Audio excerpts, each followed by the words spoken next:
Hey up, it's Steve. I braced myself then. I knew the end were coming really quickly. Hey up, it's Steve from the Old Yorkshire Geek, and welcome to part 19 of my series, my thoughts on every episode of classic Star Trek, not the new stuff, from the original series up to Enterprise, and that's it. And we're up to Star Trek Voyager, season 1 of Star Trek Voyager, so this should be fun. A short season, even with the extra episodes that it did have at one point. But we'll get into that in a bit. Before we start, though, don't forget to like and subscribe if you can speak. Share the videos, drop a comment, all that stuff. Join in the chat if you're a subscriber. What else? Explore the description. Where are we? There we go. Explore the description for stuff like merch. And my books. There's one, Mercury Rapids, like heart sci-fi action adventure about UFOs and stuff. Silent Predator short horror novella about genetically engineered big cats eating people in a North Yorkshire village. On Amazon Kindle paperback, just a bit of fun. Become a member of the YouTube channel, and then you can enjoy the benefits of that. If you class them as benefits, early access videos and exclusive videos and emojis and all that sort of stuff. There's also links for like me social medias and me other websites and me channels and all that palaver. Right, so Star Trek Voyager season 1. By the way, Windgrace is unhappy that there's no Joe Carey on the image, the thumbnail. Not my fault. But anyway.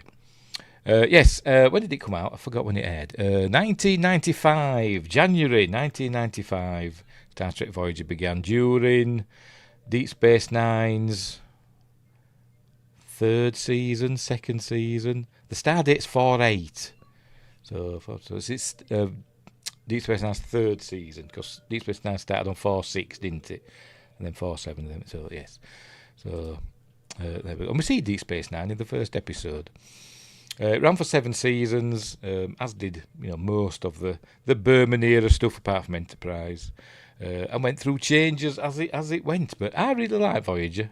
I used to collect the VHSs back in the day. I haven't got them anymore. I think I just gave them all away. I can't actually remember what I did with my VHSs. Because I had the DVDs as well. I think I still have. Yes, they're up there. Yes. So yes, it must have been the VHSs I gave away to my sister-in-law, and she sold them because she used to run a market stall. I don't know how much she sold her for. I just thought, keep the money. But yes, in the original VHS releases, there were more episodes. I think there were 20 episodes, which I've got a list. I've got a picture of here. I found this image on eBay. Somebody's selling their VHSs on eBay. I was tempted. The first 4 seasons they've got, I was tempted, but no, because I wouldn't watch them. But there they are, look. And as you can see, the last 4 episodes, Projections, Elogium, Twisted, and the 37s, they ended up in season 2 for some reason. I have no idea why. It does say somewhere. I've read it somewhere, but I don't know if it says why. The last 4 episodes that were originally supposed to be the part of season 1, with star dates 4-8, whatever, were moved to season 2. The 37s was originally filmed as season 1's finale. Yes, it was. And that's how I always remembered it, because I had the VHSs, and I always thought. And suddenly when it came out on DVD, it all changed, and suddenly season 1 was only 16 episodes instead of 20, which was weird to me, and I don't know why they did it. Maybe there was some legal reason or strikes or whatever. I don't know, but anyway. So there we go. They were the good old PAL VHSs. Look, certificate PG. Ooh, that was a U. Which one's that one? State of Flux and Heroes and Demons, which we'll get to. Anywho, so I just found that interesting. Right. So we'll get on with it, shall we? We'll get on with it. We'll begin looking into each episode. I'm not going into great detail on each episode, but we'll have fun. Oh, did it? Right, so here they come. Again, they're not great quality. They are on Netflix in the UK, and even on Netflix, they're not in great quality. They're like Deep Space Nine. They're just standard definition. They're not HD. I'm watching them on legally obtained files on my computer, but still not great quality. We'll just have to make do. Oh, Wingrace is here. He says Voyager started as a mid-season replacement. Well, not a replacement, but a mid-season show. I'm not sure what you mean. What do you mean as a mid-season show? I don't know. Do you mean it began as though they were starting? It was deliberately a short season. Is that what you mean? To fill in some time up to, I don't know, the autumn schedule, because that's usually when in America, isn't it? The start of new seasons is generally in the autumn time ish, isn't it? So anyway, it started in the middle of the airing season. Yes, which I just surmised. Typical here shows aired from fall to spring and took the summer off. Yes, which I've just said. So there we go. Right, fair enough. I see what you mean there. Right, so where were we? Oh my, we're getting on with it, aren't we? So episode 1, The Caretaker. I really like this. I think this is one of the better pilot episodes. I think it stands alone as a good sci-fi, space, Star Trek movie. To be completely honest, I think it's pretty good. Is this? So anyway, so off we go. There we go. We have like at the beginning of Deep Space Nine, we had the crawl telling us about what's to come and all that. And in this one, we've got one about the Maquis. Unhappy with a new treaty, Federation colonists along the Cardassian border have banded together. Calling themselves the Maquis, they continue to fight the Cardassians. Some consider them heroes, but to the governments of the Federation and Cardassia, they are outlaws. So we're straight into it. The Maquis. The Maquis were introduced in Deep Space Nine, remember. So here we go. Is a Maquis raider. Did they have any other name? Because obviously they didn't.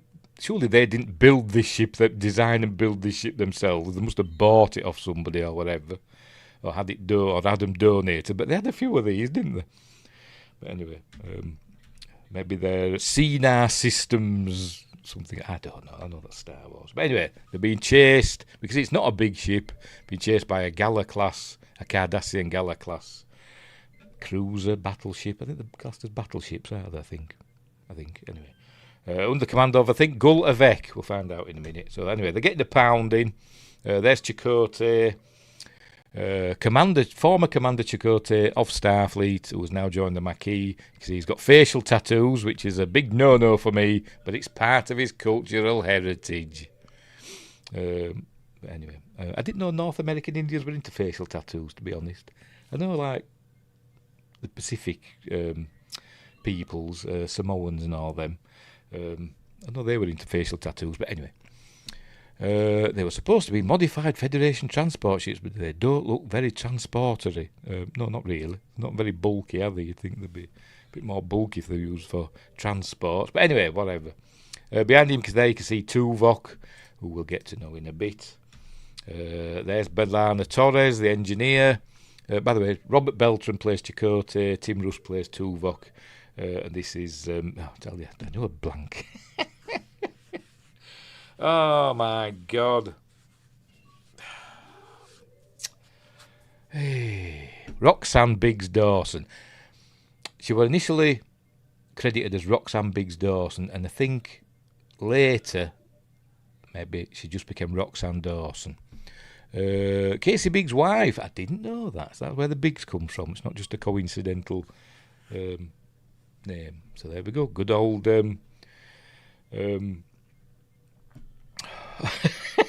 what am I like? That fella from Deep Space Nine, Leggett Demar. Good old Leggett Demar, copying off with Roxanne Dawson. And that behind is, I think, I forgot his name as well. It pops up several times. The Maquis crew on Voyager. We don't see the same ones all the time, and we get new ones coming in now and again. But is he Ayala? I think it's Ayala, isn't it? I think he is. pops up a few times. Anyway, there we go. There's I think it's Gulavek telling them, stand down and surrender and prepare to be boarded and all that stuff. But they're making a run for the Badlands. So they're going to fire off the last whatever torpedoes at them, and make a run for the safety of the Badlands. There we go. We've seen that shot before. Maybe even way back in TNG days. I don't know, but anyway. So they fire them off and make a run, transfer all the power to the propulsion systems or whatever, and make a run for the Badlands. And but before they can get there, they detect a coherent tachyon beam or something, and then there's some sort of displacement wave heading towards them. Is it going to show us? There it is. You can see it on the monitor. The displacement wave heading towards them. They can't outrun it. Meanwhile, I wonder what Chell's up to right now. I don't think we see him till the very last episode, do we? Learning curve. But we did see him in Star Trek Voyager Elite Force, didn't we? Anyway, who is a Bolian. Anyway, so here we go. So we're going to suddenly, there we go, fade to white or whatever, and then we dissolve. Oh no, we don't. Then go to the credits. These were pretty revolutionary credits, by the way, for Star Trek Voyager, because I think they were the first totally CG credits in Star Trek, or maybe first totally CG sequence in Star Trek, maybe. So I think even in DS9 we're still using model shots and all that. Used CG very sparingly, but I can't remember the name of the company that did this. I've forgotten. Never mind. But they developed this. I think it was them that did Babylon 5, wasn't it? And I can't remember what they call them.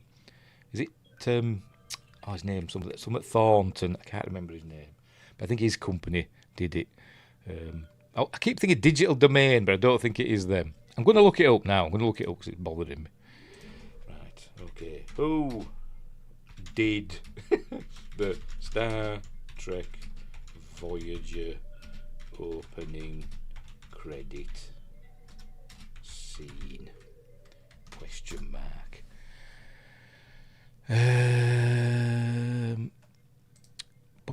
Says Dan Curry. I'm sure it was that Thornton fella. I'm sure I read that somewhere. Right, Memory Alpha. Let's have a look, see what they say. Memory Alpha. Sequence was design. What the God? I hate wiki pages. I do bloody hate. Designed by Dan Curry. Right, okay. But what was the company that actually did the stuff? It don't bloody say.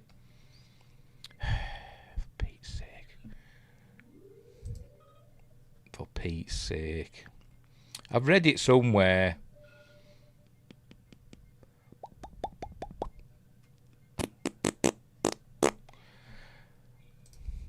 Google, you're not helping.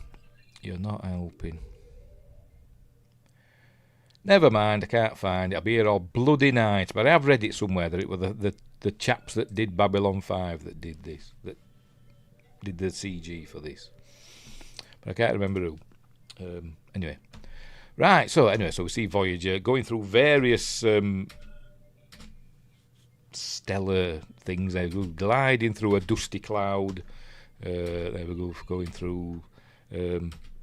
Cool. So it's very lovely at the time. I just wish they'd HD it all up. But anyway, there it goes. That looks very CG, doesn't it? They weren't very good with landscapes back then, were they? Particularly the icy ones. Pardon me. There we go, over a ring system. And then it warps off. Nice bit of a shadow. And then it warps off towards a nebula. There we go. Created by Rick Berman, Michael Piller, and Jerry Taylor. So there we go. And there we go. We dissolve into Federation Penal Settlement, New Zealand. I says I wasn't going to dwell on this. I'm supposed to be just going through it, aren't I? Right. So we'll skip it on a bit. Captain Catherine Janeway is here to basically recruit Tom Paris. There he is. Not Nick Locarno. It's Tom Paris, honest. And they look nothing alike, do the Wingraves. Anyway, he's a prisoner there. I say prisoner, because I think Federation prisons are pretty cushy, aren't they? But anyway. she's offering him a chance to join her crew as an observer to help catch Chakotay, the Maquis Chakotay. And one of her officers is missing with him. We don't know which one yet. So this is them talking about it. So it's going to end up going to Deep Space Nine. So I don't know why he doesn't go, because is Voyager in orbit of Earth now? Because the bloody captain's there. So I'm guessing the Voyager's there. So why doesn't he go with her now? Or is there lots of paperwork and they've got to leave straight away? Why has he got to meet her at Deep Space Nine? I have no idea, but he does. There we go. On a dumpy old crappy shuttle that can probably go about warp 2 or something like that. I don't know how fast these... Is this a Type C shuttle? How fast can a Type C shuttle go? I'm going to look that up now as well. We're going to be an old bloody night, aren't we? How fast can a Type C shuttle go? In Star Trek, by the way. I forgot to mention Star Trek. It's talking about USB ports now. Star Trek. Oh dear. I don't think so. I think this is a Type C. Let me just look in images. Or maybe not. No, because that's showing different. These are ones from bloody Discovery. I'm sure that's a Type C shuttle. I've got one over there. Type 6, not C, 6. I know it began with this. Right. How fast can a Type 6 shuttle go? Right. Warp 4. There we go. That's top speed. Can sustain warp 1.2 for 48 hours or warp 2 for 36 hours. So it probably took them quite a while to get to Deep Space Nine, to be completely honest, because that's a fair old way, isn't it? From Earth. Anyway, they've arrived. Anyway. Is it... I don't even know what ship it's 71325. Because that's obviously... It's not a Voyager shuttle, is it? Don't know. Right, so here we are. They've arrived at Deep Space Nine. They're introduced to Lieutenant Staddy, who's a Betazoid. And she's obviously not reading his mind. And Snortopooper's Cuber's here, saying, how are humans and other critters? Anyway, and Tom Paris is flirting with her. Anyway, I'm going through it, aren't I? And I said I wasn't going to. Right, so they arrive at Deep Space Nine. There's Voyager, Intrepid class, 15 decks, crew of 147-ish. Can't remember. What did I say? 15 decks. It's about the same length-ish. It's roughly the same size, weight and everything as a Constitution class, but it's not as tall. But it's comparable to a Constitution class, but not as big a crew because it's got fewer decks. But anyway, and sustainable. She says sustainable warp. Sustainable maximum speed of warp 9.975, which isn't true. It can reach that, but that's not sustainable. Anyway, there's Morn. Look, we're in Quark's bar on Deep Space Nine, and Ensign Harry Kim. Poor Ensign Harry Kim, who would remain an ensign for all 7 years of Deep Space, of Star Trek Voyager. Never got a promotion. Even the jailbird gets promotions over him. But here he is, about to be hustled by Quark. But Tom Paris saves him. I'll whiz through, because we'll be here all night if I do this with every episode. Tom Paris saves him. Says, didn't they teach you about Ferengi at the academy? Right, so anyway, so they go over to Voyager. Here we are in sick bay. A dishy Vulcan doctor there. I don't know who that is. But we don't think we see her again. Maybe she's one of the crew that don't make it. But here we see the chief medical officer, who's we've seen in Star Trek a few times. Don't ask me the name of the actor, but he's played various different roles. Travis was an ensign longer, if you count These Are the Voyagers as canon. Oh, Travis Mayweather, yes. Yeah, but we don't, do we? But nobody ever remember. No, I'd forgotten about Ensign Travis. Travis Mayweather, Hoshi Sato. even Malcolm Reed, I couldn't give a monkey's about. I genuinely couldn't. Anyway, he's the chief medical officer of Voyager, saying, "Go and say hello to the captain." Oh, why? And he's also doesn't like Tom Paris because Tom Paris is a jailbird and they were in jail because of a shuttle accident that was his fault and people died. And he knew some of the people that were killed. So anyway, meanwhile, Catherine is on the blower to her partner, and we learn that her dog is having pups. So her partner's looking after him. So she says, "Love you," and all that. And obviously, this wasn't the first, by the way, captain of Voyager. If you know this stuff, Kate Mulgrew came aboard like actually during filming. They'd actually started filming with the original. What's she called? Catherine Janeway, or did they change her name? Honestly, I can't remember, to be honest. Was Genevieve Bujold. I'm not going to call her Genevieve. I've heard people pronounce it Genevieve. No, it's Genevieve, isn't it? Bujold, who started filming. I think she lasted. She Nicole Jamin. Right, fair enough. Sorry, Windgrace. Setting me right, and rightfully so. And she struggled with the script and the way of the dialogue and all that. She struggled with it, and she left. She said, "I can't do it anymore." She left. So Kate Mulgrew, Mrs. Columbo, was parachuted in, and I've got to be honest, I'm a Kate Mulgrew simp. I think, particularly in these early seasons when she had long hair, although it does look a bit like a wig, of Voyager. I thought she was gorgeous. I did anyway. But anywho, just her voice is a bit grating. She's very Catherine Hepburn, and she once did play Catherine Hepburn, didn't she, in a film or something? But anyway, so here they are introducing themselves to the captain. Is all yes, ma'am. Call me captain. But anyway, these the first officer. Don't ask me to remember the names because they're not going to last long. Again, not showing Tom Paris much respect, and we learn that Ensign Kim is the new operations officer on Voyager. I don't understand this.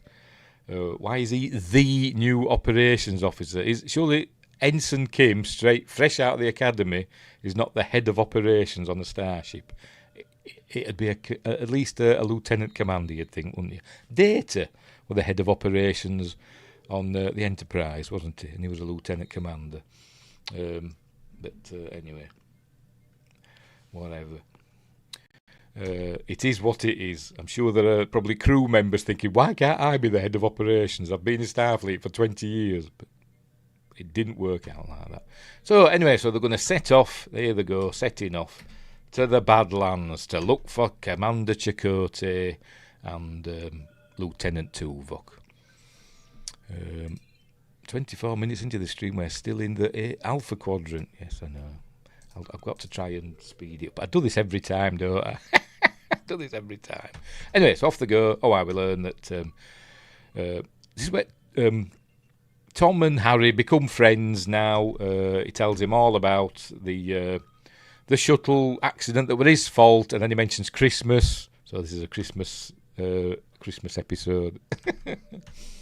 And there we go. And we learn that the replicators can't make tomato soup.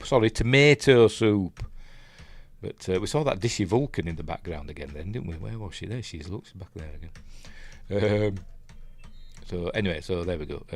But anyway, they're headed into the Badlands. Here it is. There we go. They're headed into the Badlands. Ooh, look, it's all scary with the eddies and stuff. But then they detect the tachyon wave. Here it comes. It said not tachyon, displacement wave. I think they've been scanned by, coherent tachyon beam. And then the displacement wave arrives. They can't disperse it or outrun it. And they get hit. Boo! Wow! Oh, they tried to do that there. Look, and then now they're going to get hit. Here it comes. Should have turned her into the wave, shouldn't they? They haven't read the logs of Captain Sulu. He'd have got them through it, wouldn't he? Turn her into the wave. So anyway, so there we go. And the Voyager gets got, and then we do a fade to white, and then a fade out again. And everything's on fire. There's probably rocks raining down from the ceiling because the Voyager's made of rocks, isn't it, Windgrace? Staddy's dead. The first officer's dead. I can't remember how many died. Probably about 30. Because spoilers, by the end, they get replaced essentially by the Maquis crew. So Voyager more or less has the same amount of crew as it should have. So I'm guessing about 30 died. And the Maquis crew make up that number because there's about 30-ish of the Maquis. But anyway, and then we go. Oh, it says something out there. And there we see it's some sort of space station. And we learn that they're 70,000 light years from the Alpha Quadrant or from Earth or whatever. They're on the other side of the galaxy, in the far side of the Delta Quadrant. So, like, what's going on? Anyway, meanwhile, there's stuff happening in engineering. The ship's in a state. Chief engineer's dead. Carey's there. Look, Windgrace. Carey's there, taking command of engineering. Lieutenant Carey. They've got to get the magnetic constrictors thing, or the warp core will blow up. In sick bay, the chief medical officer's dead, and I'm guessing the dishy Vulcan, because I don't think we see her again. So the emergency medical holographic program activates. By the way, I forgot to mention Tom Paris is played by Robert Duncan McNeil, and Harry Kim is played by Garrett Wang. I'm going to pronounce it Wang. I know people pronounce it Wong, and even Garrett Wang pronounces it Wong, and it's his name, so he should know, but I'm still pronouncing it Wang. Because, you know why? Because we met him at a convention, and my son just went up to him and said, "Hello, Garrett Wang." And he didn't say it's Wong, so... but whatever. So here is Robert Picardo as the emergency medical holographic program. Harry's gone down to help along with Tom. So anyway, they're doing all that. Meanwhile, the crew start disappearing. There we go. She's looking around. What happened there? Oh, I'm going to see it. There we go. See this crew person here just... What's going on? Sorry, Windgrace. Yeah, Joe Carey. It's all downhill from here for him. And he nearly got home, didn't he? I'm sure he did. Did he die in like the last season? I'm sure it was. Really near the end of the last season as well. Or am I thinking of somebody else? Can't remember now. Can't remember. I'm sure it was. I don't know. Or I might be thinking of somebody else. And he had a family and all that, because he talked about his family. Go onto Windgrace's channel, maybe his music channel, Windgrace. He's got a song about Joe Carey. What have I starred that for? Sorry, he died in Friendship 1. Yeah, but what season's that in? I can't remember. Anyway, the crew are disappeared. They're being beamed out. They've got nobody left for the doctor, and nobody's there to turn him off. Anyway, they all find themselves inside the array. But it's like a holograph. They're in like a holodeck on the array, in like a farm, a homestead sort of thing, where everybody's been all, yokels. I kind of rolled my eyes at this bit. I hate it when they do stuff like this, but whatever. You're all you're all to the welcoming bee. Oh, there we go. See, season 7, episode 20. So there, he nearly made it home with them, didn't he? And if there's one character that they always kill off somebody, don't they? Right near the end. But anyway, Admiral Jamie couldn't go back in time. 2 extra weeks to grab him. Yes, she should have done, shouldn't she? She had a time machine, for Christ's sake. Anyway, so they're all to the welcoming bee. Obviously, they're not real. They're all holographic and all that. Even the banjo man, sort of. But anyway, they're picking up sporocystian life forms, whatever the hell those are. So they've got to go and investigate, obviously. And then it all goes awry. The dog starts barking, and you're too early. And then it all changes, and they're all going to end up in an experiment. There we go, being injected by stuff. And there's Tuvok and t'others. There we go. So Cool. And then they reappear. They get beamed back to Voyager. I think, is it 3 days later? I think it's 3 days. Look at all these rocks and stuff on the floor. I know it was explained in Lower Decks, wasn't it, why they've got rocks. There's Scott McDonald as, I can't remember the name of his character, but he popped up a few times, didn't he? He often played baddies or aliens in Star Trek. I think he played Jem'Hadar, and he's played Romulans and all that stuff. He's a popular guest actor in Star Trek. Anyway, there's the Maquis ship. We'd seen it earlier on. It's hardly quite hard to spot. Let's go back and see if we can see it. We actually see it hovering outside the array. If I can arrive at an establishing shot. Is it are we going to land on one? Probably not. Probably bloody not. Right, we'll do it this way. Where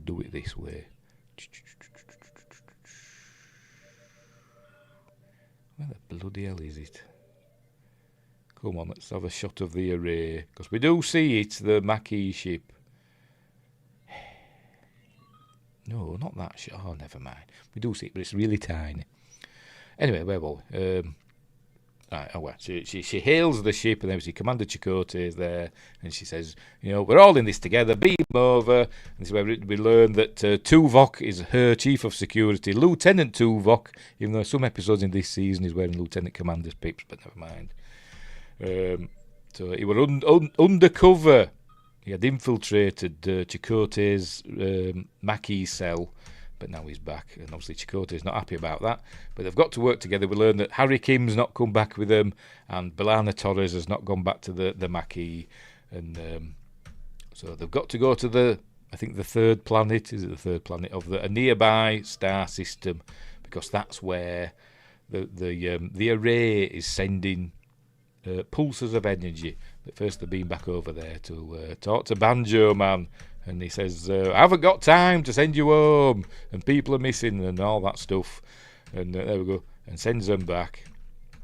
So, meanwhile, Harry and B'Elanna wake up. They're in some sort of hospital, but, there we go, there we see the Voyager and the Maquis ship. Really hard to make out in some shots. They're heading for I think it's the third planet, anyway. And we learn that there's no rainfall on that planet, and it's the home of the what's Kez now? I bloody forgot. Whatever Kez is. Oh, I tell you, bloody useless. I am a blank. I do a blank. So they're heading there. Right. She's saying, I've got to get my crew home. Blah blah blah blah blah blah blah. On the way they come across a waste zone. Where we're introduced to Neelix. There he is, played by some fella, because I'm blanking on names all of a sudden. Every name has just gone out of my head. He did have a small role in Star Trek First Contact as the maitre d' on the holodeck. Bloody hopeless. I'm going to have to bloody look it up, aren't I? It'll come to me all of a sudden. Ethan Phillips. Of course, Ethan Phillips, right. But what's Kez now? What race is Kez? Why am I blanking on everything? It does me head in. It gets me really angry. It genuinely gets me angry. There we go. Ocampa. There we go. And Ethan Phillips. It really annoys me. It gets me mad. My mind just goes blank, and it pisses me off. Whereas if I'm watching somebody else's stream and they're having the same problem, it's not just me. You do go blank during these live streams, and I'm like, oh, I know the answer to that. I'm putting it in the comments and stuff like a smart ass. Anyway, they come across Neelix. With a Talaxian, I know that one. And they beam him over because he says, I'll help you out if you've got some water. He says, yeah, we've got lots of water. Because remember, they've got replicators. They could just make water out of thin air. So anyway, there we go. They head for the planet. And he's going to help them. Meanwhile, we learn that they've got pus-filled boils and stuff on their hands and necks and stuff. because the caretaker did something with them, but I don't know. By the end, they're fine. But here we go. He's in a camper. He's bringing them some very 80s boots, even though it's the 90s, maybe the 90s boots. But here we see where the camper live, or is it the? Never mind, because I'm blanking on that as well. Oh, for God's sake. The Jedi. Is it the Jedi from Stargate Atlantis? Because they lived underground, didn't they? Anyway, so we see that we learn that there was a disaster on the Ocampa homeworld. Is it called Ocampa? I don't know. But and they were forced to live underground. And we learn later on it was the caretaker and the other one that was with him. Well, the caretaker's race that caused it.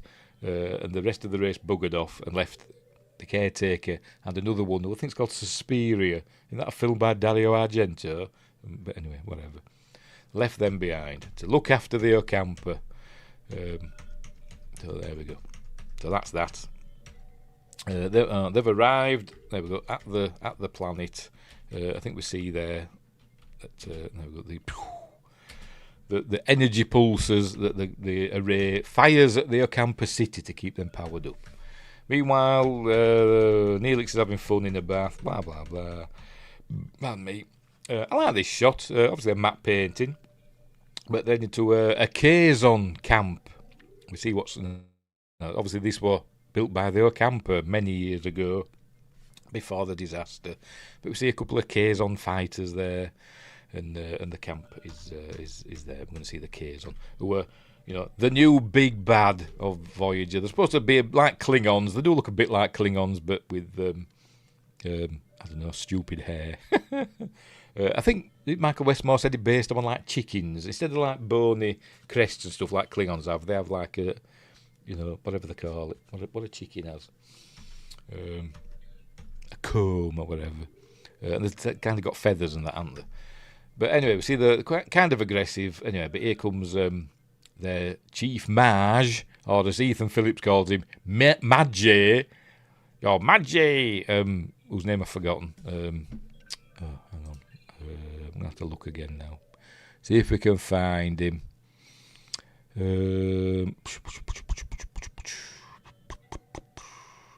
Not showing him, obviously.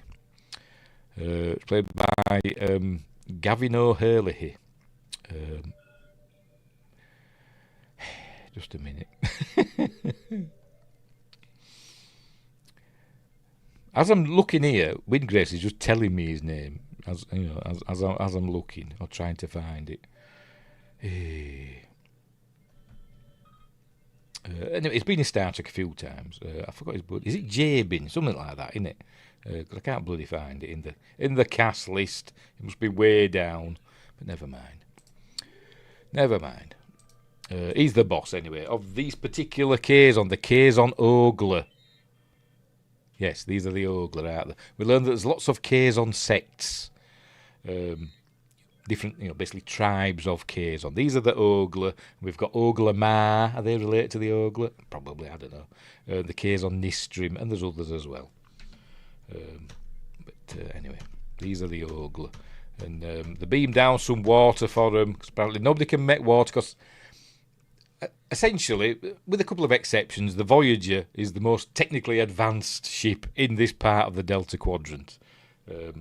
Not many other species have like transporters and replicators, but some, there are some more advanced species. We've got like, the Vidians that we come across. They have transporters and super duper medical stuff and all that, and there are some others, but most of the species are far less advanced than Voyager. But anyway, Windgray says, I prefer the K's off. Anyway, there we meet Kez, who's played by Jennifer Lien, who's had a bit of a sad life after she left Voyager. But anyway, I hope she's doing better now. I don't know, I haven't looked her up, to be honest. I hope she's doing okay. She's been, a lot since she left Voyager in beginning of season 4. She kind of like, I don't know, went a bit crazy. We'll just, not beat about the bush, and she got arrested a lot for like public, nudity and drinking and all stuff like that. Very sad, but anyway, she's playing Kez, who is an Ocampa and only like 2 years old. It's a bit, I don't know, it's a bit dodgy, isn't it, this? And she's also Neelix's love interest. So anyway, but really, Neelix had gone down to save Kez. I'm dwelling on this episode again, aren't I? We're 40 minutes in to the live stream. I'm supposed to be spinning through it, aren't I? Anyway, he saves Kez. They're being back to Voyager. There we go. There's a bit of fighty stuff, so they're not going to be friends with the K's, are they? We learn that the caretaker's speeding up the energy pulses. They don't know why. We do in a bit. He's going to die. So anyway, so there we go. He cures Kez. There she is. Very pretty, but it is kind of, problematic, isn't it? I mean, she's technically an adult. We learn that the Ocampa only live for like 9 or 10 years, and age appropriately. So she's like 2. She's not even 2. I think in the second season during Elogium, she says that I'm not even 2 yet, something like that. So she's less than 2 years old, but yet she's a fully developed adult. But it is kind of still, I don't know, a bit weird, isn't it? But anyway, and as I said, she's Kez's girlfriend, not Kez's, Neelix's girlfriend. So, and she says she's going to help him because she's very wise. And we also learned that the Ocampa have super duper psychic powers as well, and she's also got a photographic memory. So she's like, a girl boss. Anyway, so they go the beam down. We learn there's like an energy field as well, like a force field protecting the Ocampa city, but there are breaks in the energy field, which is how Kez got out, because she wanted to explore, because she's an explorer, and that's why she ends up going with Voyager at the end. But anyway, suddenly by the way, Harry and Belan escape from the hospital and try to find a way out. But the pulses stop, and the array adjusts its position and then starts firing destructive weapons. It's sealing up the caverns and stuff. And we learn it's because the caretaker's dying, and he wants to basically give the Ocampa an energy surplus that had lasted them over 5 years or something, or maybe 50 years, or I can't remember. Last them a while, but anyway, and that's what he's doing. So they've got to get back out, but they've got to climb out because they can't beam them because of the weapons fire from the arrays, ionise the atmosphere or whatever. But they do get out, and there we go, using their phasers and stuff. There we go, they all get out. Paris goes back in to save Chakotay, and anyway, so they come out and they head back to the array. But the K's-on are there. They're saying, if you go near that array, we'll open fire. So they end up in a battle with the K's-on. They beam back over and talk to the caretaker. He's the caretaker, by the way, he's Banjo Man. We learn that he's dying, and when he dies, there'll be nobody left to protect the Ocampa, and the K's-on will annihilate them. And that's exactly what's happening now. The K's-on are attacking. I missed a bit. He's doing a suicide run with the Maquis Raider. He's Chakotay, and they're beaming him out just in time. I do like this shot, I must admit. They beam him out just in time. He rams his ship into the K's-on battle cruiser, whatever it is. I don't know what it's called, but it's a big one anyway. And it blows all the way through. And there's a nice shot of it. It collides with the array. You can see how big the array is. It's pretty big, isn't it? But it collides with it and damages it. There we go. I do like that shot. Showing all the decks and stuff is pretty cool. So anyway, it's damaged. Oh, it started the self-destruct so that the array will be destroyed. But it's damaged now, so it won't be destroyed. He says, but it must be, or the K's-on will annihilate the Ocampa. And then he dies and turns into a bit of quartz. which they take back to Voyager. So she's got a decision to make. She says, right, we can't get back home yet, but Tuvok had said, I have found out a way to send us back home, to activate the system that will send us home. But she's like saying, well, then what about their camper? And he said, the Prime Directive does apply, we can't interfere, but we already have. So she's going to do her bit. The Omega Directive. It's not that one, is it? That's another thing, isn't it? What they call it? Is it the Voyager conspiracy? The one where 7 of 9 kind of goes mental and makes conspiracies out and goes back to this incident. And she kind of makes some valid points. But anyway, they're going to fire the tri-cobalt devices, which we very rarely see in Star Trek. I can't remember another time we see them in Star Trek. But and whatever they are, they're super duper powerful.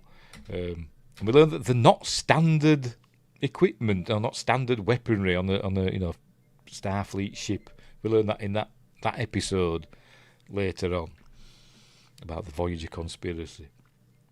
But anyway, so they destroy that array, and the Kazon say, you have made an enemy today. So they've got to find a way to get home, a different way. And they're 70,000 light years from Earth, and at maximum warp, it'll take them over 70 years to get home. So they've got to find other ways, other wormholes, or other shortcuts, or whatever, slipstreams, all that stuff. So anyway, that's where we learn that Tom Paris gets a promotion to lieutenant. Jailbird Tom promoted, over the head of operations, because he's going to become the pilot of the Enterprise Voyager.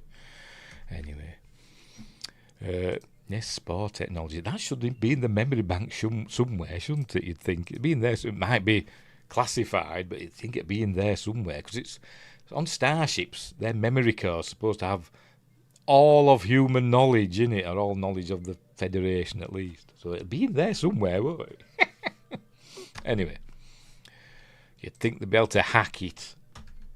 Not Martha Hackett, who we're going to see in a few episodes.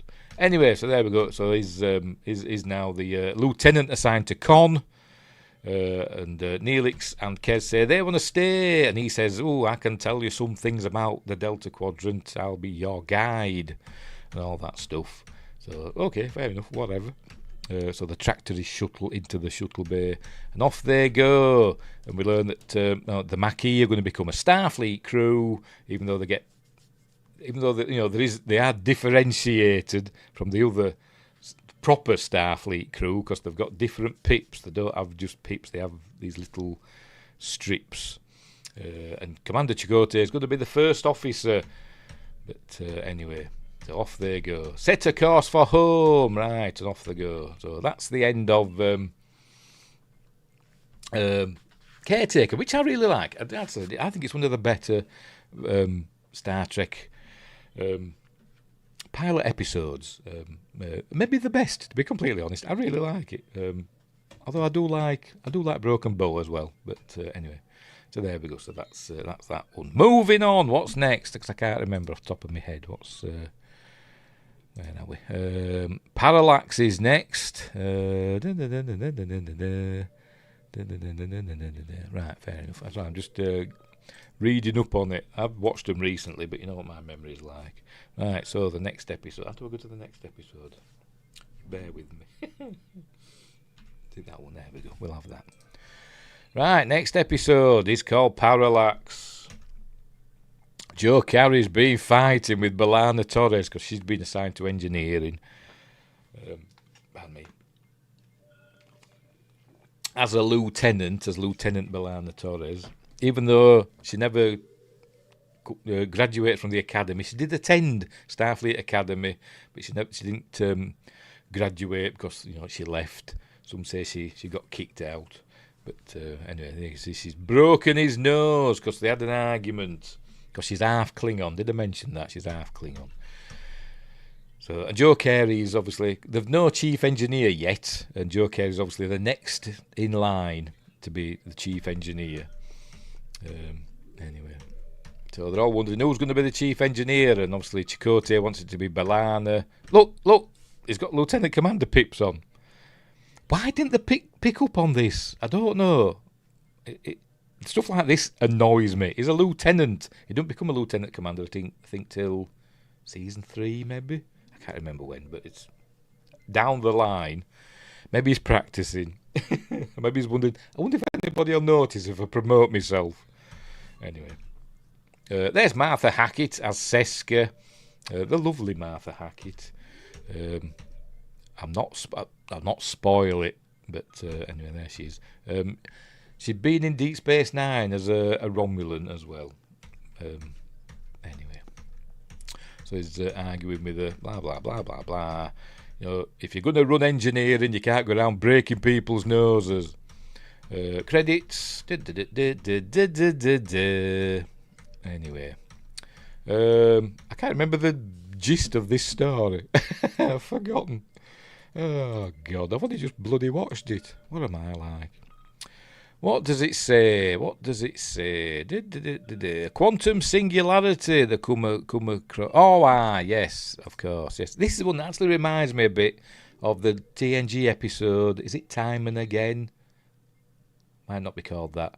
The one where they find the shuttle with another Captain Picard in, and that's, you know, there's like a quantum singularity or there's some sort of wormhole, whatever, a whirlpool in space. It's kind of a bit like that, isn't it? But different. The variations on the theme. Anyway, so they find the detector signal of a ship in the quantum singularity. There it is, but they can't work out what it is and all that. I think Kez is getting weird feelings about it because she's psychic. She's the Deanna Troi, isn't she, of Voyager? At first. But anyway. They're still arguing, by the way. That's what Neelix is pulling that face for. Let's go back again. There we go. Because basically the captain and Chakotay are falling out about who's going to be chief engineer. He's contacting the engineering of B'Elanna Torres. Janeway's contacting Lieutenant Carey. So they're kind of falling out. So they're having an argument in the ready room. And he's saying, B'Elanna could teach at the academy. Just give her a chance. But anyway, blah, blah, blah, blah, blah. So spin through it. Kez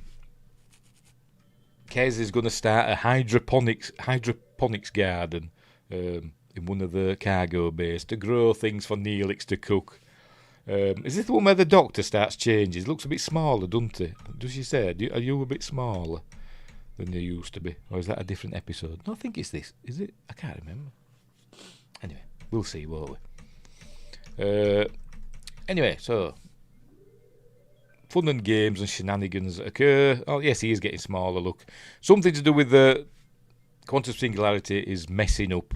I think it is that, or maybe it's just a malfunction. I don't know if they ever tell us. Because they don't fix him by the end of the episode. Look, his imaging subroutines aren't working properly. Anyway, she shows her worth, does B'Elanna. She becomes chief engineer by the end. And it turns out the other ship that they detected in the quantum singularity was actually Voyager itself. This is where she says, sometimes cause precedes effect. Is that the right way around? No, effect sometimes precedes cause. Whatever. And, so they're seeing themselves. So anyway, and then I think basically we've just got to punch through and all that, and everything's lovely, and she's chief engineer. Joe Carey, because he's proper Starfleet, shakes her hand and says, no hard feelings, even though she broke his nose. But that's the thing, though, isn't it, about the 24th century? You can have like these life-threatening diseases or accidents, where you break every bone in your body, and they just wave a wand over and say, you're fine, go back to duty. So there's no danger, is there? Except there is, but you know what I mean. So now she's chief engineer, and they haven't fixed the doctor yet. Very amusing. And there we go, that's the end of Parallax. An okay episode, I didn't mind it, even though I forgot what it was about, but it's not too bad. Bottle show, a lot of bottle shows in Voyager, to be honest, particularly this first season, where they're just finding the feet. But anyway, moving on. Which one's next? Let's have a look. Hang on, get rid of that. Time and Again. Oh, I didn't like this episode. At first, but on this rewatch, I liked it a bit more, but really it's not one of my favourites. But anyway, if they kept the Doctor that size, for all of Academy, I would be 5% more interested. Not looking forward to Starfleet Academy. And as I said, I've kind of gone off Robert Picardo a bit. He used to be one of my favourite actors. The Howling and Inner Space and this stuff, and Star Trek, obviously, and all this other stuff he's been. He used to be one of my favourite actors, but recently he's come down with a bad case of TDS and doing his political rants on Instagram and all that. When actors get like that, they're dominated. Ron Perlman's another one. Who else? I think Jerry Ryan is kind of like that. 7 of 9. It's kind of annoying, but anyway, never mind. I suppose they're allowed their own opinions and stuff, but, you don't want to see people that you like going on about stuff. Anywho, right, so Voyager's here. They detect like an explosion or something on a nearby planet. And also where we get the first mention of the Delaney sisters. Who I don't know when we first see them, but they're well tasty when we finally do see them. I can't remember when we do though. But they're well worth the wait. Let's put it that way. Especially when they're in the Captain Proton gear. But anyway, Wingris says, I don't follow any actors. I always find this stuff out through others. All right, like me. Where were we? Yeah, he's got the holodeck booked with the Delaney sisters, but he don't want to go, does Harry? Anyway, they detect this. There we go. They get rocked by some sort of subspace wave or whatever. She wakes up and she's as though a million voices cried out in terror and were suddenly silenced. She's like that. She does an Obi-Wan Kenobi thing. And they find a planet where there's been a big explosion. Don't ask me what sort it is.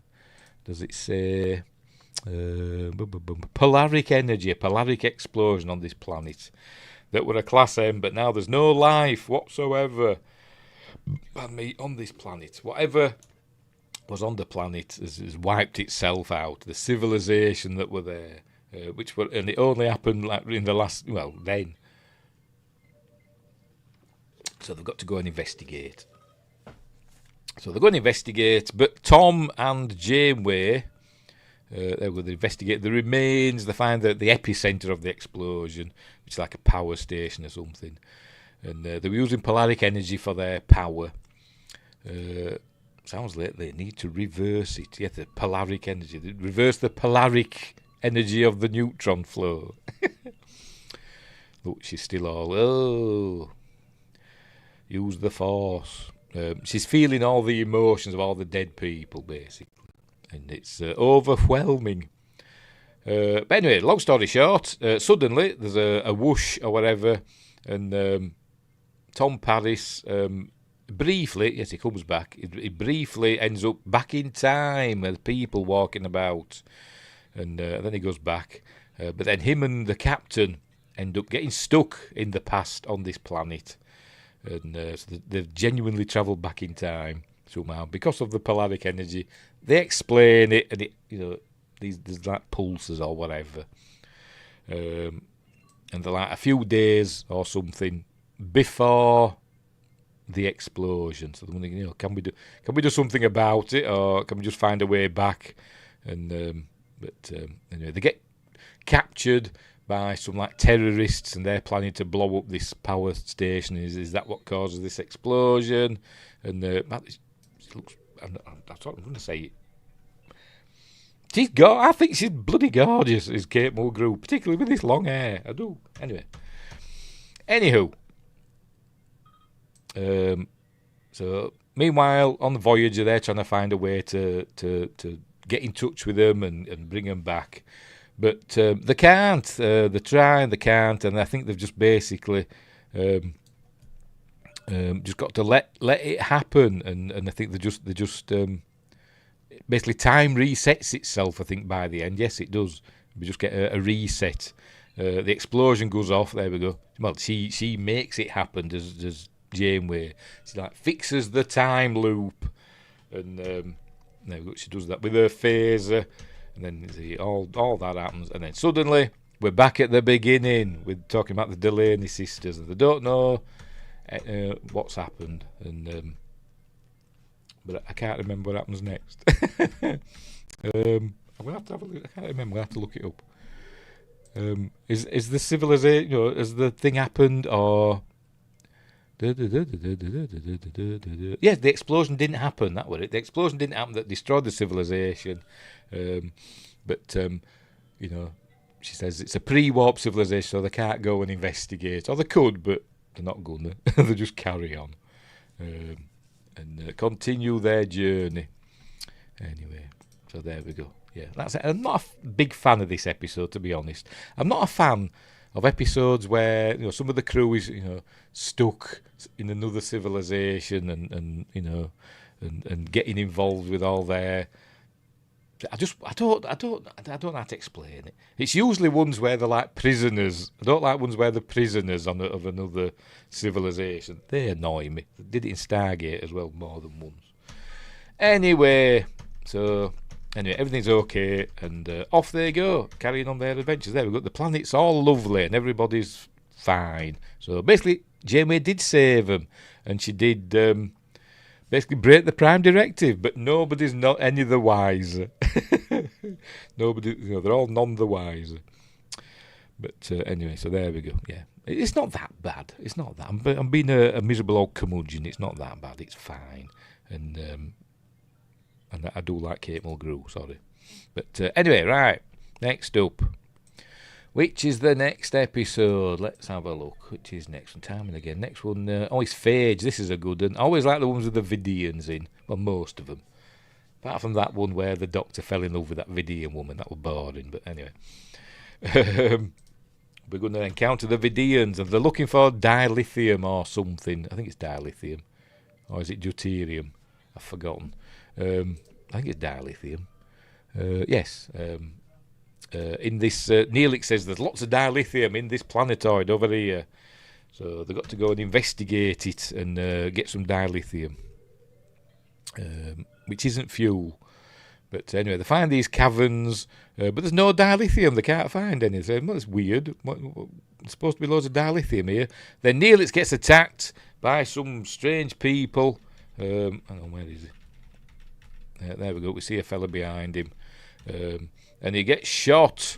Anyway, they find him, and he can't breathe. So they beam him back to the Voyager, and we learn he's had his lungs taken out. So this is like Spock's brain. They should have called it Neelix's lungs. This episode, shouldn't they? He's had his lungs removed, and he can't breathe, obviously. So the Doctor's got to find a way to get his lungs back. Because he says, I don't know enough about Talaxian physiology. We can't replicate him some lungs. So obviously that's an option, isn't it? Obviously in the 24th century, just replicating new organs. But he says, I can't do that. We need his own lungs back, and there's not, or a compatible donor. So they've got to try and find out who's got his lungs. Anyway, with the beam back down, and a ship leaves the vicinity, so they go in pursuit of it. Zip on. First they find this on the planetoid. They find this lab with all body parts and stuff in and organs, and anyway, so they end up going after this ship that's leaving. The Doctor makes holographic lungs. He can't replicate some lungs because they'll just get rejected or something. But he can do holographic lungs. I think he uses Neelix's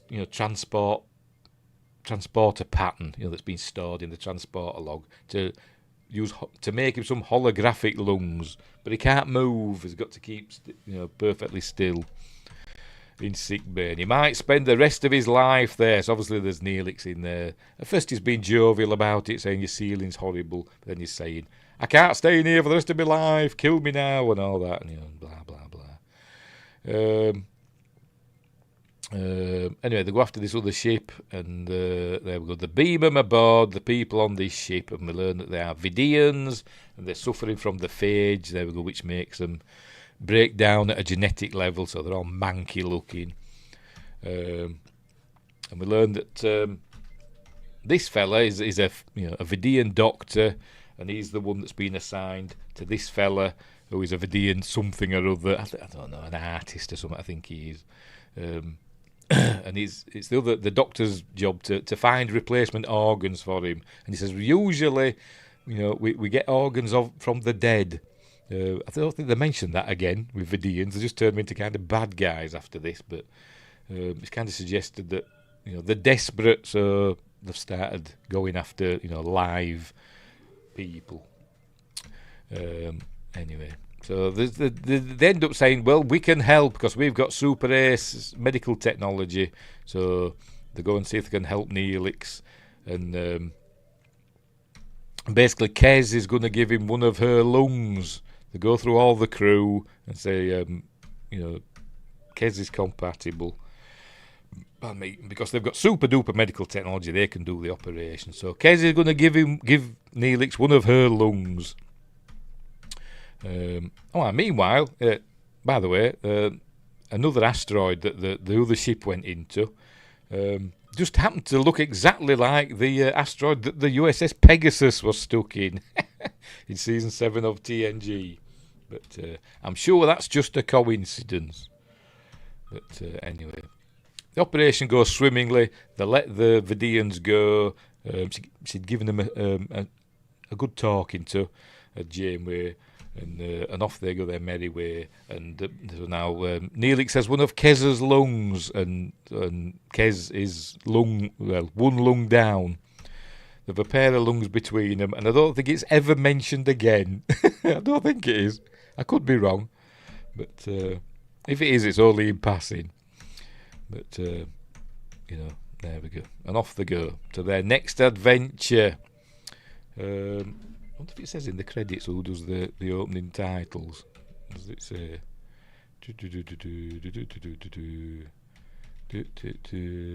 Bet it don't.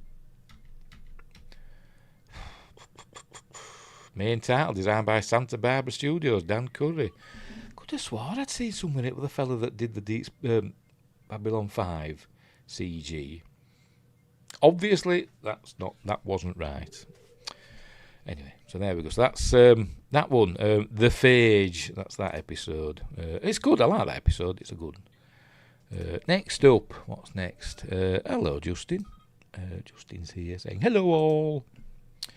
Next up is The Cloud. Yes. It's another one that's like an old, well-worn Star Trek trope, but it's done okay. Where they're going to oh, blimey. Crikey, O'Reilly. Justin with a $10 super sticker. Thank you very much, Justin. I'll have to open this up and see what it is, because StreamYard doesn't tell us what it is. So just bear with me while I have a look. If my internet don't crap out on me. Excuse me. I'm getting there. Just bear with me. Where are we? That one. There we go. Here it is. What is it? What's the super sticker? Let's have a look. Oh, it's somebody going yippee, jumping in the air. I don't know why StreamYard doesn't display them, but there we go. Thank you very much, Justin. That's hugely generous of you. Thank you. That's cool. Thank you. And Wingray says, don't mind the cloud. As in the Cloud Minders. I think that was the name of the episode in the original series, wasn't it? You're welcome. Well, thank you, and all that. Anyway, right, so this is the one there. There's coffee in that nebula. It's this one, isn't it? Where they can get all these riches out of this nebula for their power needs. The captain wants her coffee. Is this also? We learn that Neelix has taken over the captain's private little room that she's got in the mess hall. Private. I forgot what they call it now, but anyway, he's taken over that and turned it into his kitchen. There we go. Whatever he's making, it all looks bloody awful. But anyway, so he's now the chief cook on the Voyager. I keep wanting to say Enterprise on Voyager. Anyway, there's no coffee, and she says, "I'll just use one of my replicator rations." And Neelix says, "No, you've got to set an example. Try some of my own coffee that I've made out of that's not coffee." And it's all gloopy and horrible. Look. Anyway, she gets called away. So anyway, there's a nebula with that looks a bit like a face, doesn't it? And nostrils and stuff. I'm sure that's deliberate. And it's got large amounts of whatever in for energy. And so they can go and get it out of that nebula. But obviously they get stuck inside. The upshot is they get stuck inside the nebula because it's not a nebula, it's a life form. It's a life form. And they get stuck inside. All right. Meanwhile, there's all these... whatchamacallit, energy problems, but obviously, the holodeck's not affected because the holodeck runs on a different energy supply. But surely it's still got to be generated somehow. But whatever. There we see, what they call her now? Judy Geeson as Sandrine. Judy Geeson, she's quite a famous British actress, particularly in the 70s and 80s. But anyway, she's in a film called Behave Yourself, yo! She beat my cat's being naughty. Anyway. And here she's playing Sandrine. She was in a film called Inseminoid. Back in it was like an Alien rip-off. It was rubbish.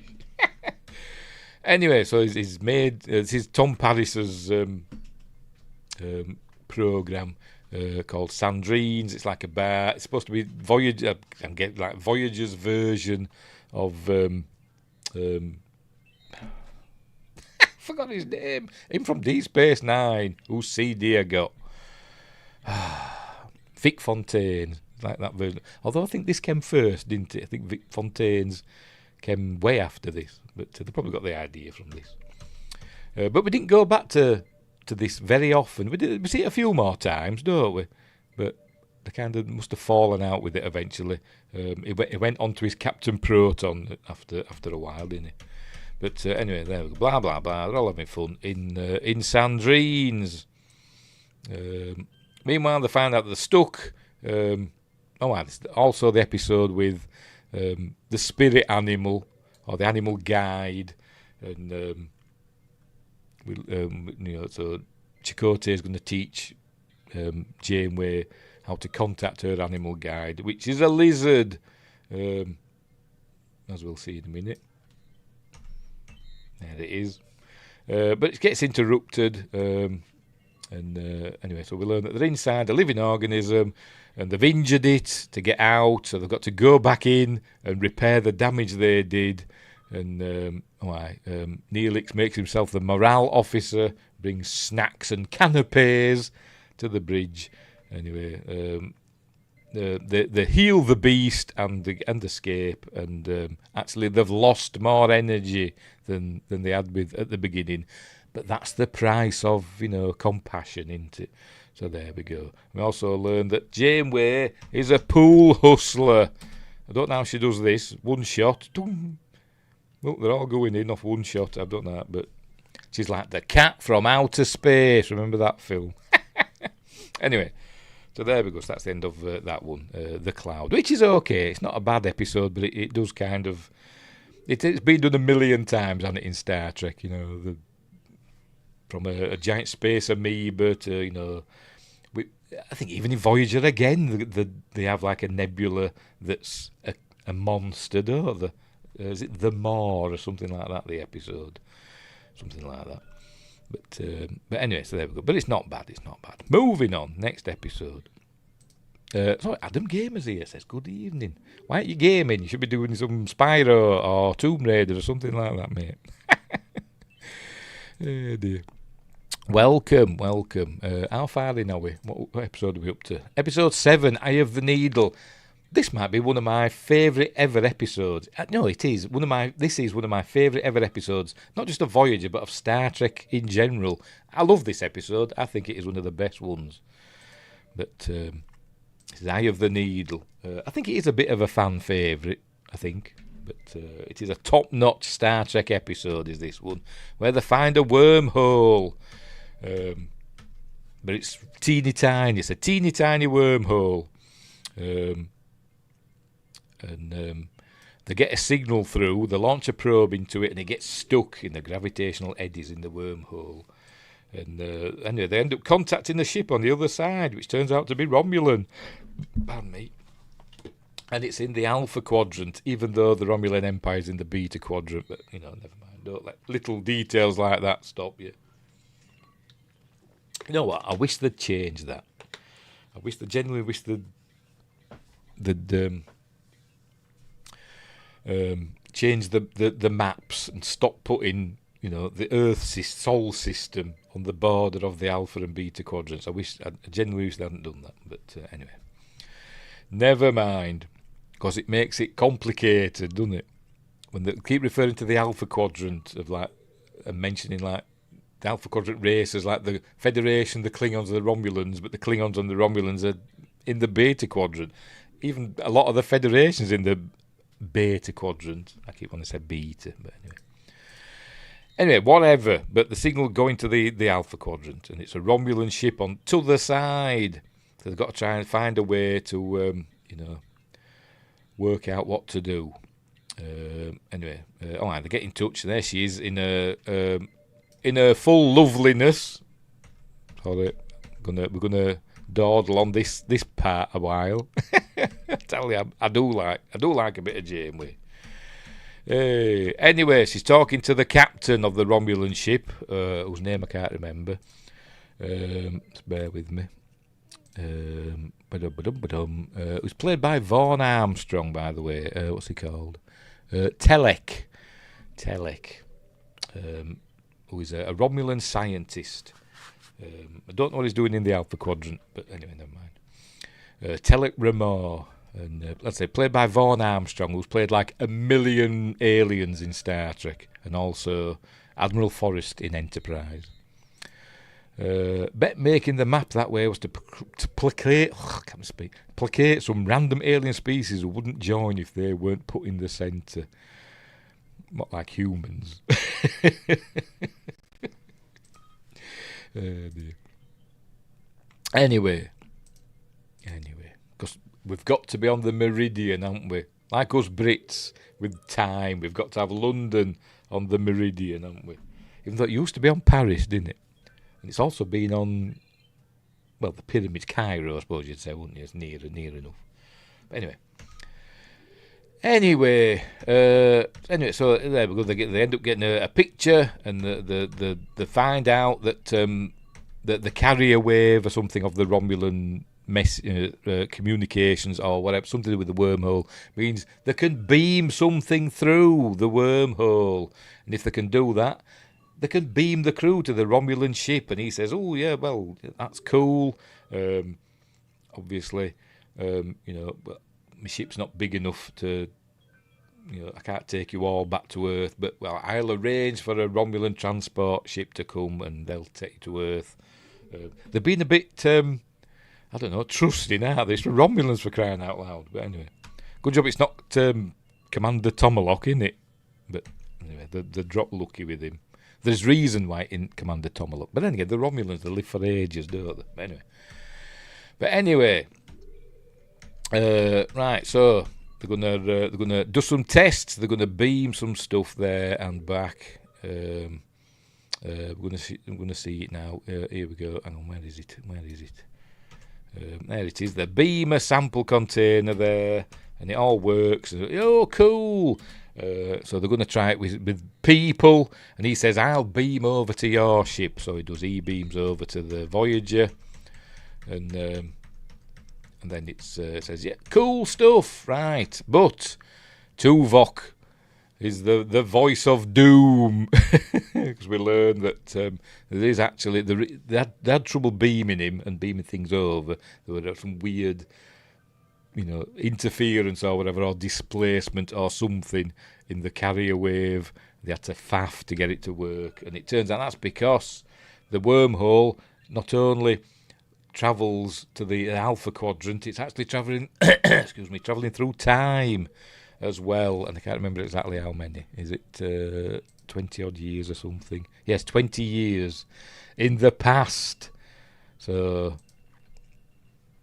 they'd actually be going back 20 years earlier if they beamed over. And Harry's like, so what? I don't care, at least we'll be home. And say, no, we can't, because, we'll be changing history and all that stuff. So unfortunately we can't. But they say, can you just take some messages from our crew to their families and to Starfleet and all that, and deliver them to Starfleet at the appropriate time? And he says, yes, I'll do that. That's cool. And he beams back to his own ship. And then Tuvok says, I didn't want to say while they were here, but hang on, where are we? There's another little bit there. But anyway, Tuvok says, well, I didn't want to say while they were here, but Telek Remor died 3 years ago or whatever. I can't remember exactly now. Does it say? Died 4 years before Voyager left the Alpha Quadrant, and they're hoping maybe he left a will that you'd think he'd have handed it over to the Romulan authorities and they would deal with it. But I'm guessing they didn't. So they're back to square one anyway. So anywho, meanwhile there were another sort of like little B story of this. Hang on, where is he? Of this chap. Where is he? Him. I think he's a lieutenant in it, who keeps hurting himself doing things, and is very brusque with the Doctor, as though he's not speaking to the Doctor as though he's a person, because he isn't. He's a hologram, isn't he? So he's very rude to the Doctor, and Kez takes it upon herself to stick up for the Doctor. She goes to the captain and says, people are not very nice to the Doctor. And Kez says, well, I'm hearing, the other side from the crew that say the Doctor's not very nice to them. But she kind of sticks up for him and says, he does have feelings, and he does. Maybe they should show him a little bit of respect, because he's technically the chief medical officer of the ship. And she says, okay, I'll look into it. So anyway, and then by the end, he does show some respect for the Doctor, and even calls him Sir. Anywho, Wingrace says, could have just gone back, found a small area to get into stasis pods and walk in the front door the day they left, yes. Or they could have gone to Gravet Island and stayed out of history's way for 20 years. Anyway, so there we go. So that's Eye of the Needle. In my opinion, a great episode, a great Star Trek episode. I really do like that one. I genuinely love that episode. Right, next. Probably one I've spent less time on than the other bloody ones that I keep getting bogged down in. Anyway, next one. Ex post facto. Oh, it's another one I don't like. I don't like this. It's another one where, a crew member, a member of the cast, gets accused of murder. I think Stargate did this as well. But anyway. Tom Paris gets accused of murder. There we go. Because he's having an affair with this alien woman. He's well tasty, I must admit. Don't blame him. But he's been accused of murder, and now he's got to relive in this planet's legal system. He's got to relive that murder every so often for the rest of his life. The view from the victim. So there we go. So that's that. And obviously Tuvok has got to get to the bottom of things, because Tom's obviously saying, I didn't kill anybody. I don't know what's going on. But anyway, so meanwhile, this other world is at war with another planet. I'm trying to find that picture of that ship. There we go. They're at war with another planet. So there's going to be shooty stuff going on as well. Tuvok gets to the bottom of it. We learn that it's all been a ruse by agents from these people that they're at war with. For whatever reason, honestly can't remember what reason it was. Genuinely, because I don't like this episode. What was the reason? Pardon me. Now then, where we are. Tuvok reveals the strange glyphs in the video are confidential technical information important to the Banian war effort against the Namiri. The Banian doctor, who is Liddell's lover, Liddell is the woman that he were having an affair with, has altered the memory implants to implicate Paris and use him as a means of smuggling data to the New Miri attackers. So they're basically traitors, aren't they? Yes, and that's what it was. So, they sort it out by the end, and everything's hunky-dory, and I presume they go to prison. Does the attractive one?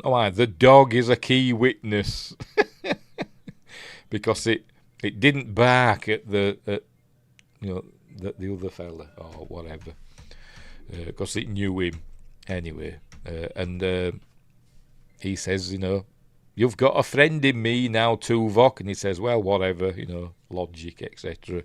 Says, well, thanks are not required. He says, well, tough. You've made a friend on this ship. So there we go.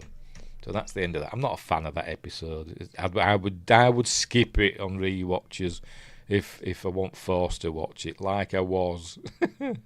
Right, next. What's the next episode? Let's have a look. Probably forgotten this one and all. Emanations, another one I don't like. Another one I'm not a fan of either. This is the one. What they're doing this for? Yes, they're at a ring system of a planet. If it ever decides to come on, here we go. There it is. Very nice picture. Good wallpaper. If it were in HD. The ring system of the planet. They find these heavy elements in the ring system, and but they go to investigate, and they find all these bodies. They're going to show it. They find all these bodies, and I think there's one appear magically, like it's beamed in or whatever. For Pete's sake. And they've just found them. There we go. So wondering what's going on there, and then somehow I can't remember how. We'll probably see it here. A body appears and Kim disappears. Is it going to show it? There we go. There's a big flash. Oh look, there's Seska there. Seska's there. I could watch Seska all day as well. Right, big flash. They beam them out. That's it. It's a transporter accident, isn't it? And only Torres and Chakotay beam back, but one of the bodies as well. And no Harry Kim. And it turns out he's gone. He's gone to this other planet, and it's their funerary practice. They send their essentially dead bodies, even though sometimes they're not dead, but they are by the time they get there. To this planetoid, because they think they're going to the afterlife. But anyway, Harry Kim has arrived in here, and hang on, where is he? They open it up, and there's Harry Kim. And they think, what's going on? You've come back from the afterlife, and you're not one of us, and all that stuff. Anyway, it's supposed to be his time, by the way, to go into the cubicle and be beamed to that planetoid. Because in this world, if you get ill, you become a burden. You're just a burden to your family and to the system. So basically, they do like, it's a suicide booth, and they go in there, and the booth kills you and beams you to that ring system. But they think they're just going to go to the afterlife and join their families, in another realm. But obviously, that doesn't happen. As far as we can tell, I mean, they do kind of. By the way, it's Jerry. What's his face? I forgot his name. Jerry Harding. There we go. Who plays one of the doctors. He played in TNG. He was Mark Twain. Mark Twain in Samuel Clemens in TNG. He was also Deep Throat, not the film, Deep Throat in season 1 of the X-Files. And he's been in loads of other stuff as well. Anyway, he's in this. So they're wondering how he's got here, blah, blah, blah. They've got to find a way to get him back. And basically, Harry finds his own way back, to be completely honest. He takes his place. Oh, for Pete's sake. He takes his place because he's decided, I don't want to die. I just want to live out the rest of my life because, he's fine. He had an injury, had an accident. Wasn't he also the guy who kidnapped children in TNG? I can't remember. I know which episode you mean, but maybe what? I don't know. I can't remember. It could have very well have been, yes. I forgot what I was saying now. All right, he had an accident, but he's not life-threatening, but he's kind of a bit of a burden to his family because he can't work anymore and all that. And they don't have some sort of social service system or whatever with benefits and all that stuff. Social security, because they're obviously uncivilized. And he's basically just got to go and basically top himself. So it's not a bit, and he doesn't want to. He decides he doesn't want to anymore. So Harry Kim says, why don't you just go off into the mountains? He said, I've got friends in the mountains who'll look after me. Why don't you just go there anyway?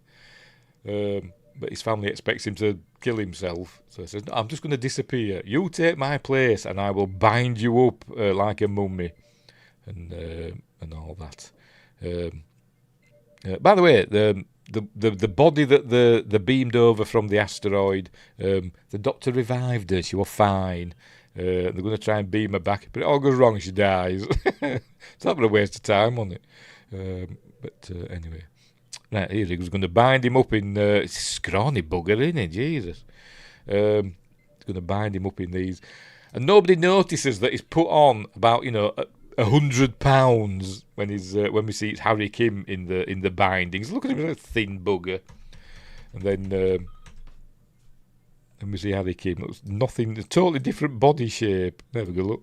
There we go. It's like, bam! You put weight on, haven't you? Must have had a hearty last breakfast. Anyway, so they do it again, and I think Harry's basically just trusting that they'll beam him over, and that's what happens. They intercept the transport or whatever, and they beam him over, and he's fine, and everything's lovely, and blah blah blah. And he says feels a bit guilty because he thinks he's changed the way that they think about their religion and their way of life, and they thought they were going to an afterlife and where all the family will be there, and this is, that's obviously not true. And she actually says, "Does Janeway?"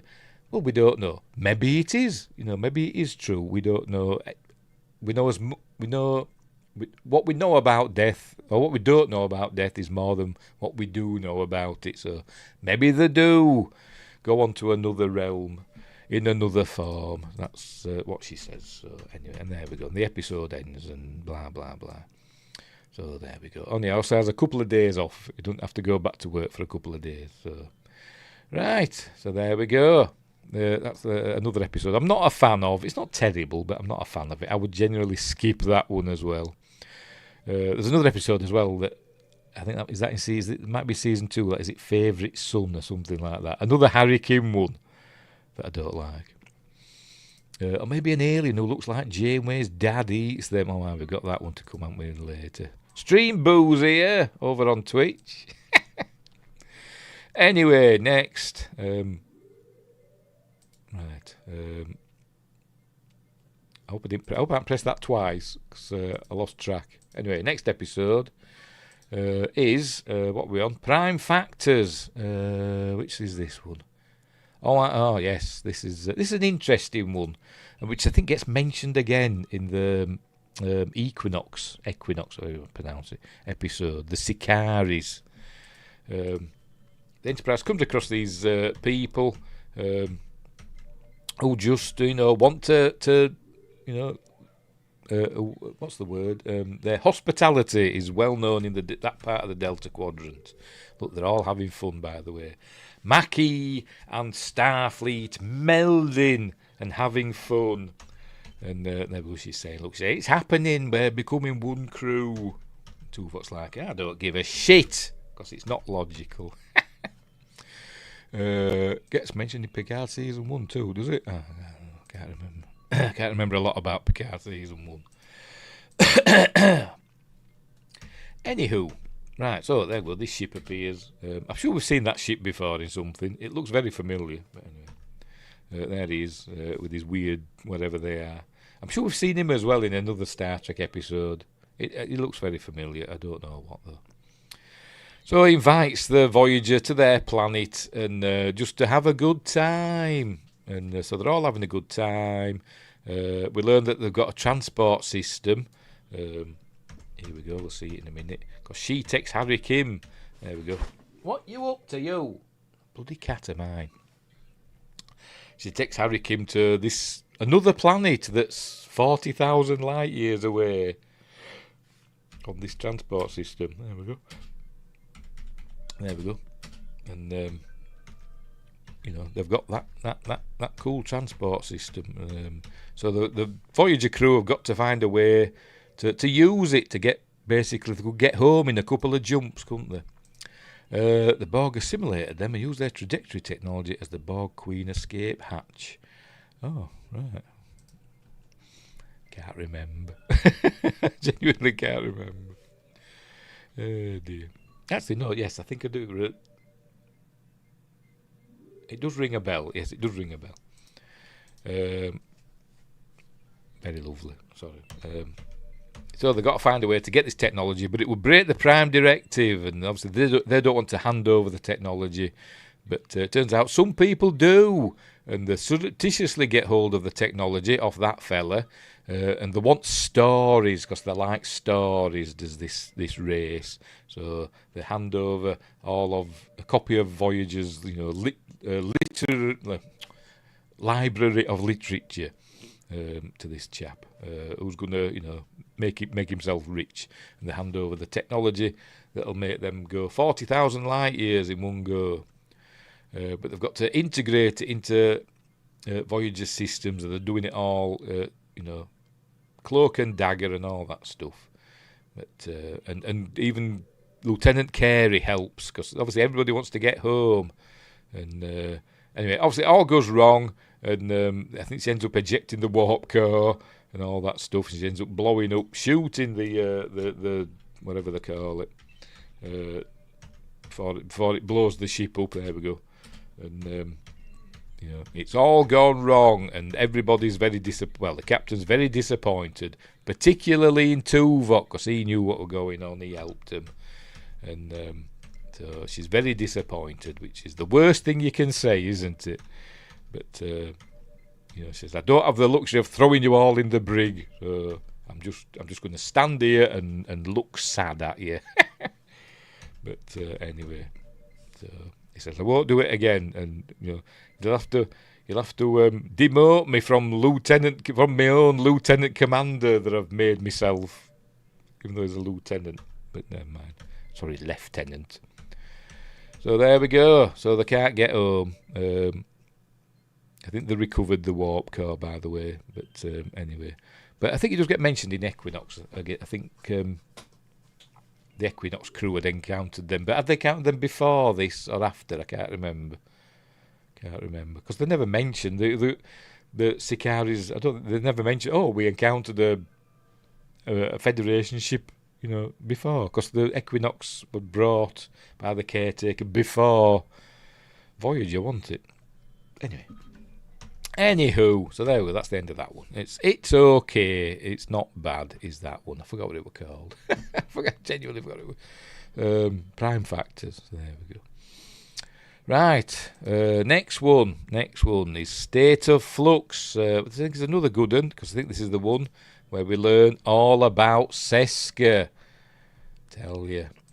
They're on a planet gathering fruits and vegetables and things, and we learn that he's found this like an apple or whatever, but Neelix says one bite will kill you and make your knob swell up or something like that. But It's where we're also introduced to Leola roots, which taste horrible, but it's Neelix's favourite vegetable. Anyway, but there's a Kazon ship out there, and so the beam them back is where they're going to do it. There we go. Is it some sort of stealth shielding on the Kazon ship? But not a cloaking device, but some sort of, I don't know, something that makes them look invisible. You can't see them, so they detonate something behind, so they can see them. So they beam them back up, but Seska's missing. She's in a cave somewhere, so he goes and finds her, and they come across some Kazon and get out. So we're looking for mushrooms, which will come back into it, right? Anywho, she brings some mushroom soup to Chakotay, the Seska. And then we learn that she'd stolen them from Neelix's kitchen, so he's not happy about that. So he, punishes everybody and himself as well. But then they come across that Kazon ship. I think it's the same one again. I presume it is. And it's had an accident, so they go and render assistance, and they find people dead. Look, people stuck in walls and all that, and think, oh, is it like the Pegasus? Well, no, it's not.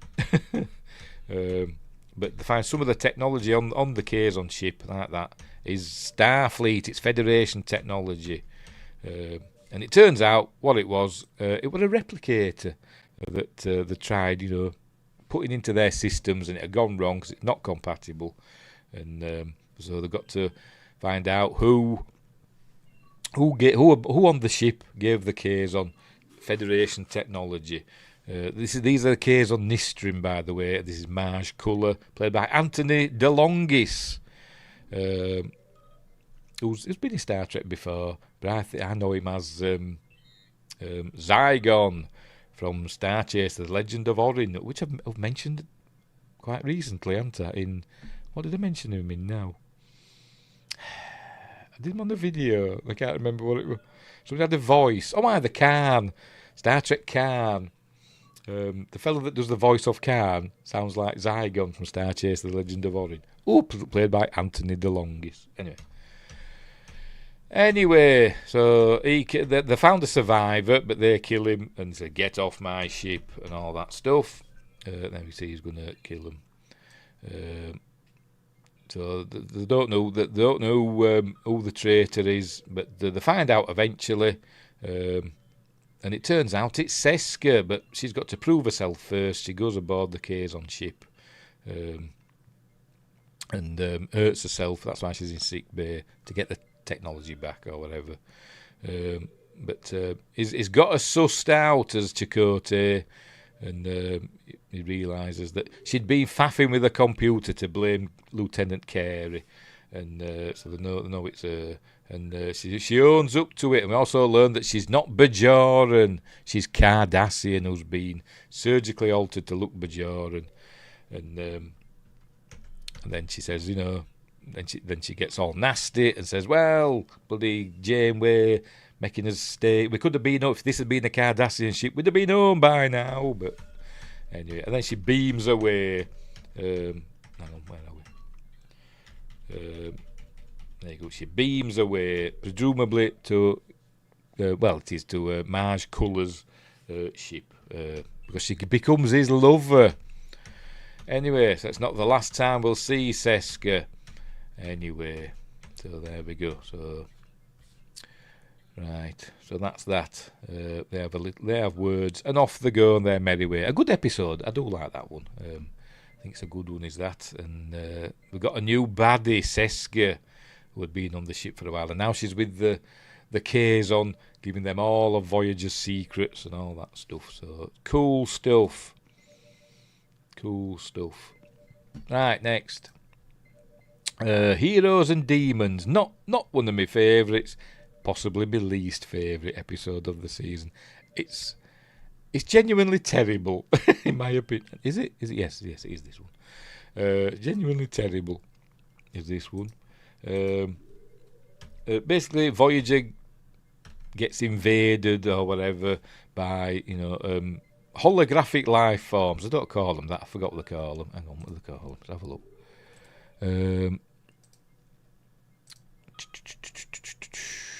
What they call them? For Pete's sake. Does it say photonic, innit? That's it, that's the word. It's photonic life forms. It doesn't say that. I just remembered. Photonic life forms. The thing is, could there be a fuel source or whatever? Sounded very equinoxy, innit? But never mind. But they get onto the holodeck, and I think Kim and Paris, I think it was Kim and Paris, had been on the holodeck, but they can't get in touch with them. The computer thinks they're not on the holodeck anymore. So Tuvok and Chakotay go and investigate. And the photonic life forms have taken over the holodeck, and it's a recreation of Beowulf. So anyway, so here we meet what's her face? Speaking of Babylon 5, what's her name? That's Marjorie or something like that. I've forgotten the name. Yes, Marjorie Monaghan plays Freya. She was in Babylon 5, wasn't she? In like seasons 4 and 5 or 3 and 4. I can't remember. She was on Mars, wasn't she? One of the Mars resistance on Babylon 5. But she's playing Freya here. I hate this episode. It's rubbish. Let's just spin it on. And I think Harry Kim were playing Beowulf, and she says he's dead. And so anyway, so they take him to the Great Hall. It's where we meet Unferth and the King or whatever. I've bloody forgotten already. Hrothgar, that's it. I only know this because I've seen the Beowulf film with what's it called? Me and bloody names. Ray Winston as Beowulf. I will kill your monster. That one. Good film, I like it. Anyway, but one of the chaps on the holodeck, the one that plays Unferth, which I think is him, is actually Christopher Neame, who we've seen in Star Trek before. We've seen him in a Star Wars game, Dark Forces 2 Jedi Knight. He played the main baddie in that. He's also in Dracula AD 1972 as Johnny Alucard. He's also been in Star Trek as well. Anyway. Right, so anyway, the upshot is the photonic life forms are taking over the holodeck. They send the Doctor in because he's photonic, and so he's going to try and save them. There you go, has a love affair with Freya, and ends up contacting the life forms, and get our people back. Blah blah blah. Everything's lovely, and there we go. Off they go the merry way. Oh, I think she gives a commendation to the chief medical officer for actions above and beyond. Look, she's smiling at him. She's lovely. I do like her. I'll keep saying this a lot during Voyager, particularly when she's got a long hair. But she cuts it, doesn't she? Which is annoying. Anyway, so there we go. That's the end of that episode. Genuinely don't like that episode. I skip that. Genuinely, I hate it. It's awful. Right, next up. Cathexis, which is this one. Oh, this is another one that's a bit like Spock's brain again, and Neelix with his lungs, but this time it's Chakotay, who doesn't have his brain taken out, but it might as well have. Right, so Voyager, Tuvok and Chakotay were off exploring in a shuttlecraft. This bit, we see this a couple of times. This horror novel that Janeway's faffing about with. But we also see Caroline Seymour. We've seen loads of times in Star Trek. She played Romulans and stuff like that, and other people. Pardon me, in Star Trek. She's also briefly in Congo. Anyway, this is got nothing to do with the main story, really. Right, so anyway, yeah, so the shuttle's been attacked, and they beam them over. There we go. Oh, for Pete's sake. There we go. Tuvok's got some weird lines on him, and Chakotay, he's got some weird lines as well. Notice how Tuvoks were green, because he's Vulcan, remember, he's got green blood. Which were a nice touch. Genuinely, I'd probably not think of that. But anyway, it's kind of... He's not in a coma. It's keeping him alive. He actually says he's brain dead. He's got no activity in his brain whatsoever. But they don't know why. What it like a nebula they were looking at? Let's have a look. I think it's a nebula or something. Yes, a dark matter nebula. That's it. I always think these sci-fi things they keep going on about. We've detected the dark matter nebula. I thought, but how? You can't detect dark matter. That's why it's called dark matter. Oh dear. If you can detect it, you'll start calling it something else. Anyway, never mind. Anywho, so anyway, it turns out it's we see a force moving through the ship. The ship changes course and does this stuff. They're going to go back to this nebula, but the ship keeps changing its course away from it. And we keep seeing that there's some sort of invisible force moving through the ship and taking over people. Obviously, Kez being psychic can sense it. But anyway, the upshot is in the people that have been possessed and made to do things like change the ship's course, they've got another brainwave pattern overlaying their own. So, and it turns out that in the end, Tuvok is basically being possessed by baddie aliens from this dark matter nebula, and it's Chakotay's consciousness that's floating about in the ship. Does it explain why? I honestly can't remember. Does it say? I don't think it says.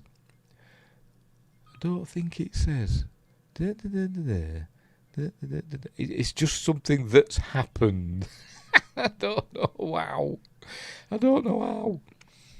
But anyway, somehow Chakotay's mind is floating about through the ship and possessing people and making them do stuff or whatever. By the way, this is when we're also introduced to him. I forgot his name. We see him. He only lasts 2 episodes, but we're introduced to him in this episode. Lieutenant Durst, played by Brian Markinson. He doesn't last long, but he does have. He goes out in a hell of a fashion. But anyway, so Tuvok is possessed by baddie aliens, and it's Chakotay who's taking over and trying to save him. Neelix does this thing with this medicine wheel, and it helps Chakotay get back into his own body or something. They make the baddie aliens go. They bugger off back to their dark matter nebula, and Chakotay's sorted out and he's fine. And I don't understand what happened because it's a rubbish episode and he's back to being a lieutenant. Look, but anyway, so there we go. Not a great episode, but never mind. Moving on. I think it's Faces next. I think it is. If I'm right, it should be. Yes, it's Faces next. Good episode. I do like this one. I actually thought it was further on in the series. I didn't realise it was a season 1 episode. But anyway, it's another Vidian episode. Here we go. We see somebody strapped up, and we see that it's actually B'Elanna Torres as a full Klingon. Dun, dun, dun. What could this mean? So anyway, there we get through. So we learned that her, B'Elanna and Durst and Tom Paris are in a shuttle. It's always when they go out in the shuttle. I bet nobody wants to volunteer, for shuttle duty, going out and checking stuff, because they always end up getting either possessed or kidnapped or whatever. Anyway, what's he serving there? Gach. Looks like it, doesn't it? It looks awful. Oh, yes, Neelix has made Tuvok some plomeek soup, which is spiced up, and Tuvok says, it's not really a taste of home, because he says, a taste of home here in the Delta Quadrant. He says, if you change the recipe, it's not really a taste of home, is it? But anyway. Anywho, right, so here we go, back at the Vidian station or whatever it is. I think they're on a planetoid again. Still better than Chapel's Plummeeks. But it don't get thrown across the room, does it, or a corridor? Like it did in A Mock Time. Anyway, so here we see that there's this Vidian who is called Sulan, who is played by Brian Markinson, who also plays Lieutenant Durst, which is kind of weird, isn't it? We'll see why in a bit. But we see he's saying he's taken out all of B'Elanna's human side, and now she's a full Klingon, and so now she thinks basically, there's still only one B'Elanna Torres, but we learned there's actually a fully human B'Elanna Torres. For some reason she talks very weirdly when she's a Klingon. I don't know why. Well, you'd think she just talked normally, but she talks very weird like a Siam Klingon. Ha ha! Why? Don't know. Maybe it's the teeth. I don't know. But you think she just talked like B'Elanna Torres, wouldn't you? But no. Anywho, skipping on a bit. Here we go. They see that they're being put to work tunnelling corridors in the planetoid or whatever, and we see that there's another B'Elanna in a minute. Oh, there's a Talaxian there who pops up, I think, a couple of times in Voyager. I don't know if he plays the same character or not. I don't know, but I'm sure we see him more than once. Anyway, where's B'Elanna gone? Is she coming back yet? I don't know. Anyway, they beam down, but they can't find them because they use like holographic technology to hide their tunnels and stuff, don't they? Anyway, he wants to. By the way, Sulan wants to use the Klingon DNA from B'Elanna to try and find a cure for the phage, because obviously Klingons are, they've got a great immune system and all that, and great powers of recuperation. So he thinks he can find a cure for the phage using her DNA.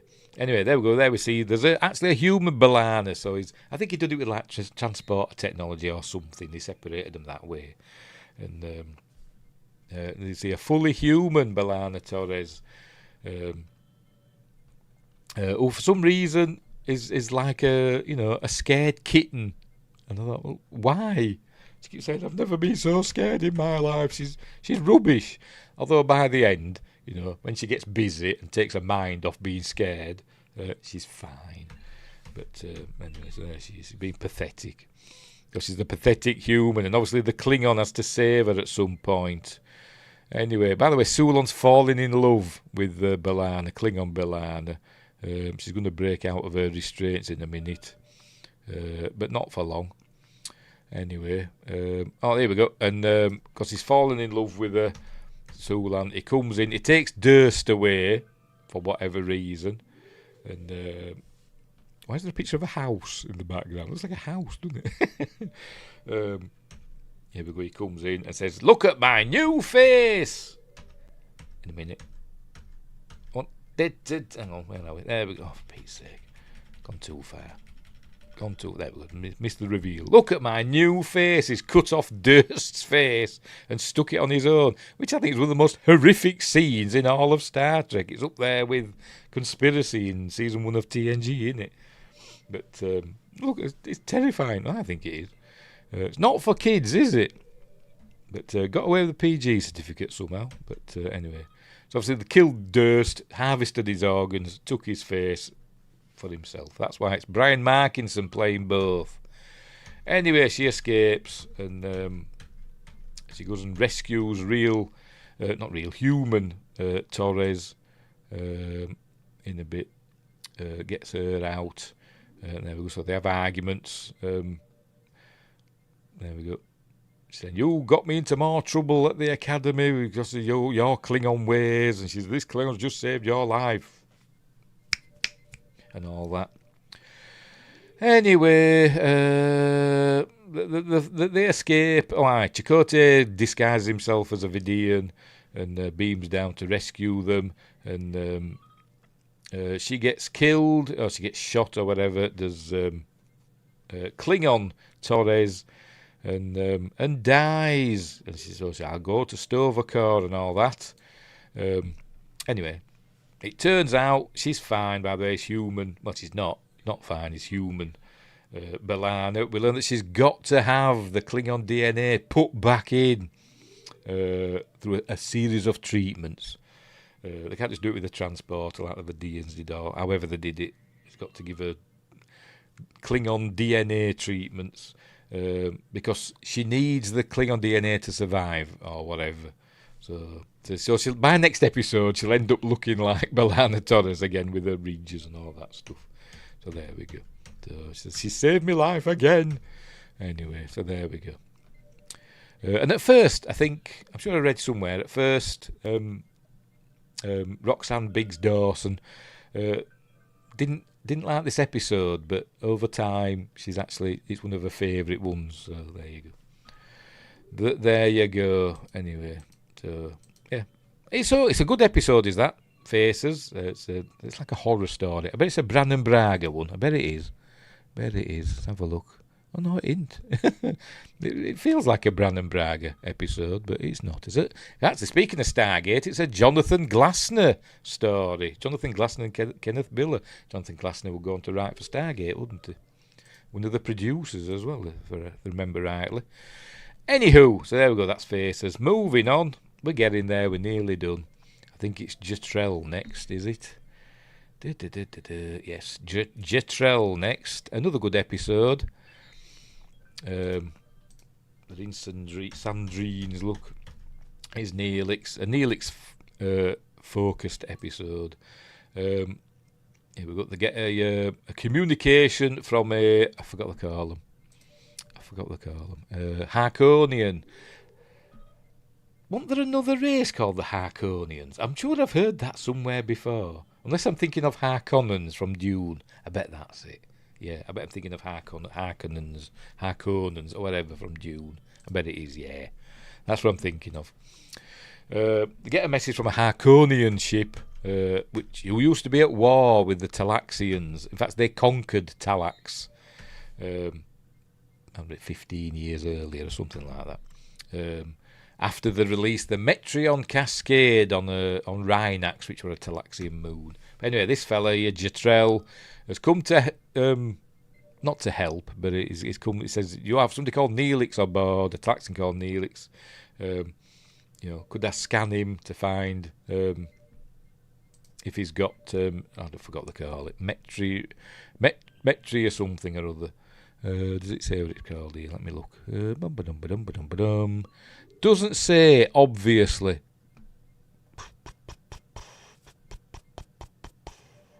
Doesn't say what it's called. Never mind. Metriosaurus this or something.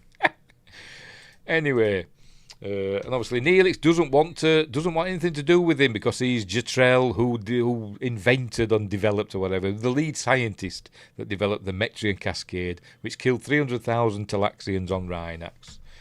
But anyway, so he's obviously upset. Look, anyway, so he doesn't want anything to do with him. But apparently he's kind of on a mission of mercy. He wants information. He's found that the survivors, the people that went to Rhinax after the Metreon Cascade, have started dying. They've developed this disease, and he wants to find a cure. So can he scan Neelix and see? And he says, Neelix ends up, agreeing to it after they stare at him for a while. It's this bit here that does me head in. Here it is. Look at them staring at him.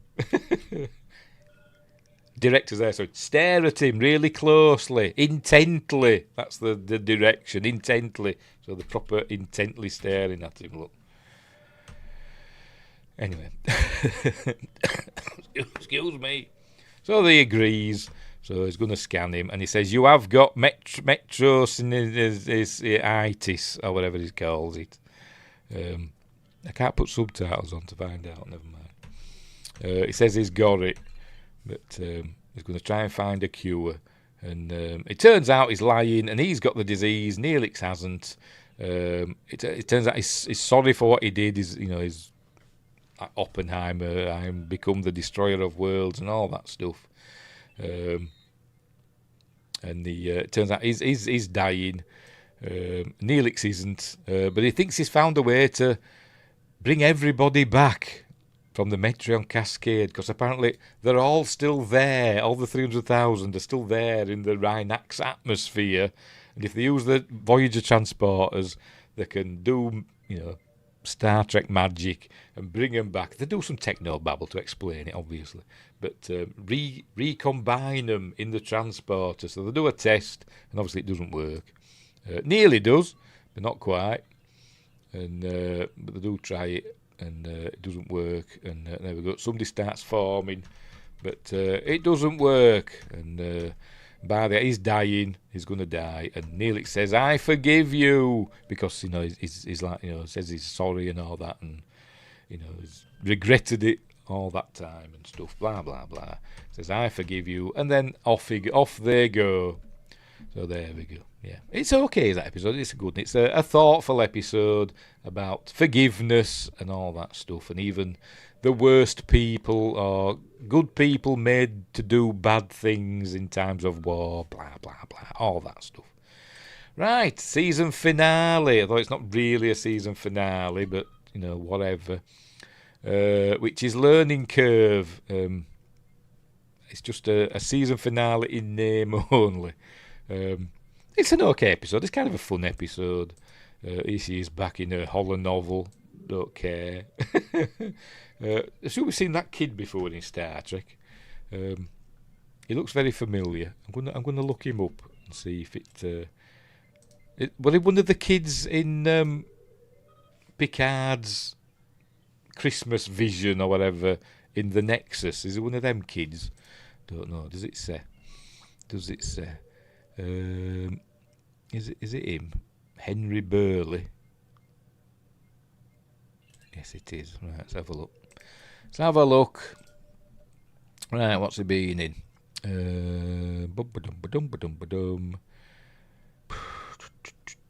Filmography. Yes. One of the kids in Star Trek Generations. As Thomas Picard. I thought I'd seen his face before. Oh, there we go. Cool. Thought it was. Right. But anyway, don't care, because this is a holonovel, and it has no bearing on the rest of the episode, I don't think. So we're learning that some of the Maquis, just a handful of them, are not really fitting in, with Starfleet protocols and all that. They need extra training from Tuvok, and that's basically what this episode is about. This is where we meet Chell. So he's going to train them up, go through like some intensive Starfleet training to bring them up to spec. These, however many, is it just 4 of them? There's Chell. I think it's Chell. Yes, it is. Yes. Dolby, Chell, Geron, and Henley. Yes, I think they're the ones. Who are not fitting in very well. So he's going to put them through the ringer, basically, and they don't do well. Something else happens in the episode as well, and I forgot what, so I'm gonna have to look it up. I only watched it like 3 hours ago. I was busy doing other things at the time. What is it? Oh, yes, the binaural circuitry's kind of got ill. It's got a disease, and so the ship's like rocking about and stuff's blowing up and all that stuff. Yeah. That's it. That's what's happening. So there's that happening while he's trying to train these trades, having them running, doing laps of the ship and all that stuff. And but obviously they're all exhausted. But by the end, they prove themselves and save each other's lives. And Tuvok's going to give his life to save theirs, so they save his, and everything's cool and lovely. And do we see him again? I don't know. Maybe we do. Windgrace will probably tell me. I know we see Chell in Star Trek Voyager Elite Force, the game. But anyway, so there we go. It's an okay episode. There we go. Look, they're all smiles. Look, I saved you. And I was expecting it all to be part of a simulation, but it isn't. But yeah, it's an okay episode. I didn't mind it. Not really a season finale. As I said, the original season finale was supposed to be. Let's find a good image to pause on. Tuvok will do. The original season finale was supposed to be the 37s, which is quite a good season finale, to be honest. It doesn't end on a cliffhanger as such, but it's kind of an uplifting season finale. But they changed it for some bizarre reason. I don't know why. I don't know if it was broadcast that way. Was it? Let's have a look. No, it wasn't. No. It was just the VHS release. Then it must have been just the VHS release that had the 4 episodes from season 2. Episodes 1, 1, 3, 4, and 6 in season 2 were the last 4 episodes of season 1 on the VHS, and which they are because they've got that star date, the 4/8 star date, and then presumably because they're all over the place. Because in season 2, 37 star date 48975, and then the next one is 49005, and then projections, which would have been in season 1, 48892. So they're going backwards and forwards, which is stupid. Anyway, never mind. Never mind. Doesn't really matter. But anyway, that's the end of season 1 of Star Trek Voyager, which on the whole, pretty good season. A couple of episodes I wasn't a fan of, but oops, what have I done there? Sorry, Tuvok, I pressed the wrong button. Looks I'm stupid. But yeah, a pretty good season, to be honest, for a season 1 of Star Trek. One of the better ones, apart from a couple of episodes. A lot of bottle episodes, just ship, set on the ship. Not many where they're going to other, planets and stuff. They use the cave set a few times with the Vidian episodes, don't they? But not a bad season. And the pilot episode, Caretaker, I think it's one of the better Star Trek pilots. I really do like that. So anyway, right, so we're all done and dusted for this one. Moving on to season 2, which has, how many episodes does season 2 have? I'll tell you in a minute. I think it's full, 26 episodes, and it ends on a cliffhanger. But anyway, so there we go. That's Voyager season 1. Right, we'll leave it there. What's coming up next? Because we are live, remember. What day is it? Wednesday, Friday?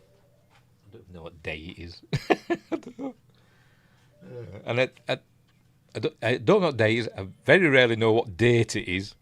To go to like the pharmacy, you have to fill in the form and stuff like that. That's put a date on. I've always to look at the clock. They always have a clock that's got a date on as well. Anyway, on Friday, for Appointment with Fear this week, we're doing, I can't see it with my fingers, Insidious Chapter 3. We've done the first 2 before, so we're up to Chapter 3. So that should be fun. I quite like that one. Better than the second one, I think. And then on Sunday I might do a sketch time. We'll see. But on Monday, for Magnificent Mondays, we're doing... Oh, wrong side. There we go. We're doing Under Siege 2. We did Under Siege last Monday. I thought, sod it, we'll do Under Siege 2 this Monday with Steven Seagal, my favourite actor. Bloody awful. But, so that's coming up. Right, so we'll leave it there. I don't know if you can hear this, by the way. It's doing all its Star Trek noises, and I don't know if the microphone's picking it up. Anyway, so we'll leave it there. So thanks, Win Grace. Oh, pardon me. And the Stream Boo chap. And Adam Gamer. And Josh Temple. And, of course, Justin34 with his $10 super sticker. Amazing. For keeping me company while I waffle. Oh, and also Snorter Poopers Cuber. Sorry about you, Snorter Poopers. For keeping me company while I waffle on for 2 hours and 14 minutes about Star Trek Voyager Season 1 and forgetting everybody's name, because that's what I'm like. I always forget names. I'm rubbish. I am rubbish. But there we go. So, right, so thanks for watching. Hang on, let me get started before I go through this. Thanks for watching. Wherever you are, look after each other. Live long and prosper. And until next time, I'll say the...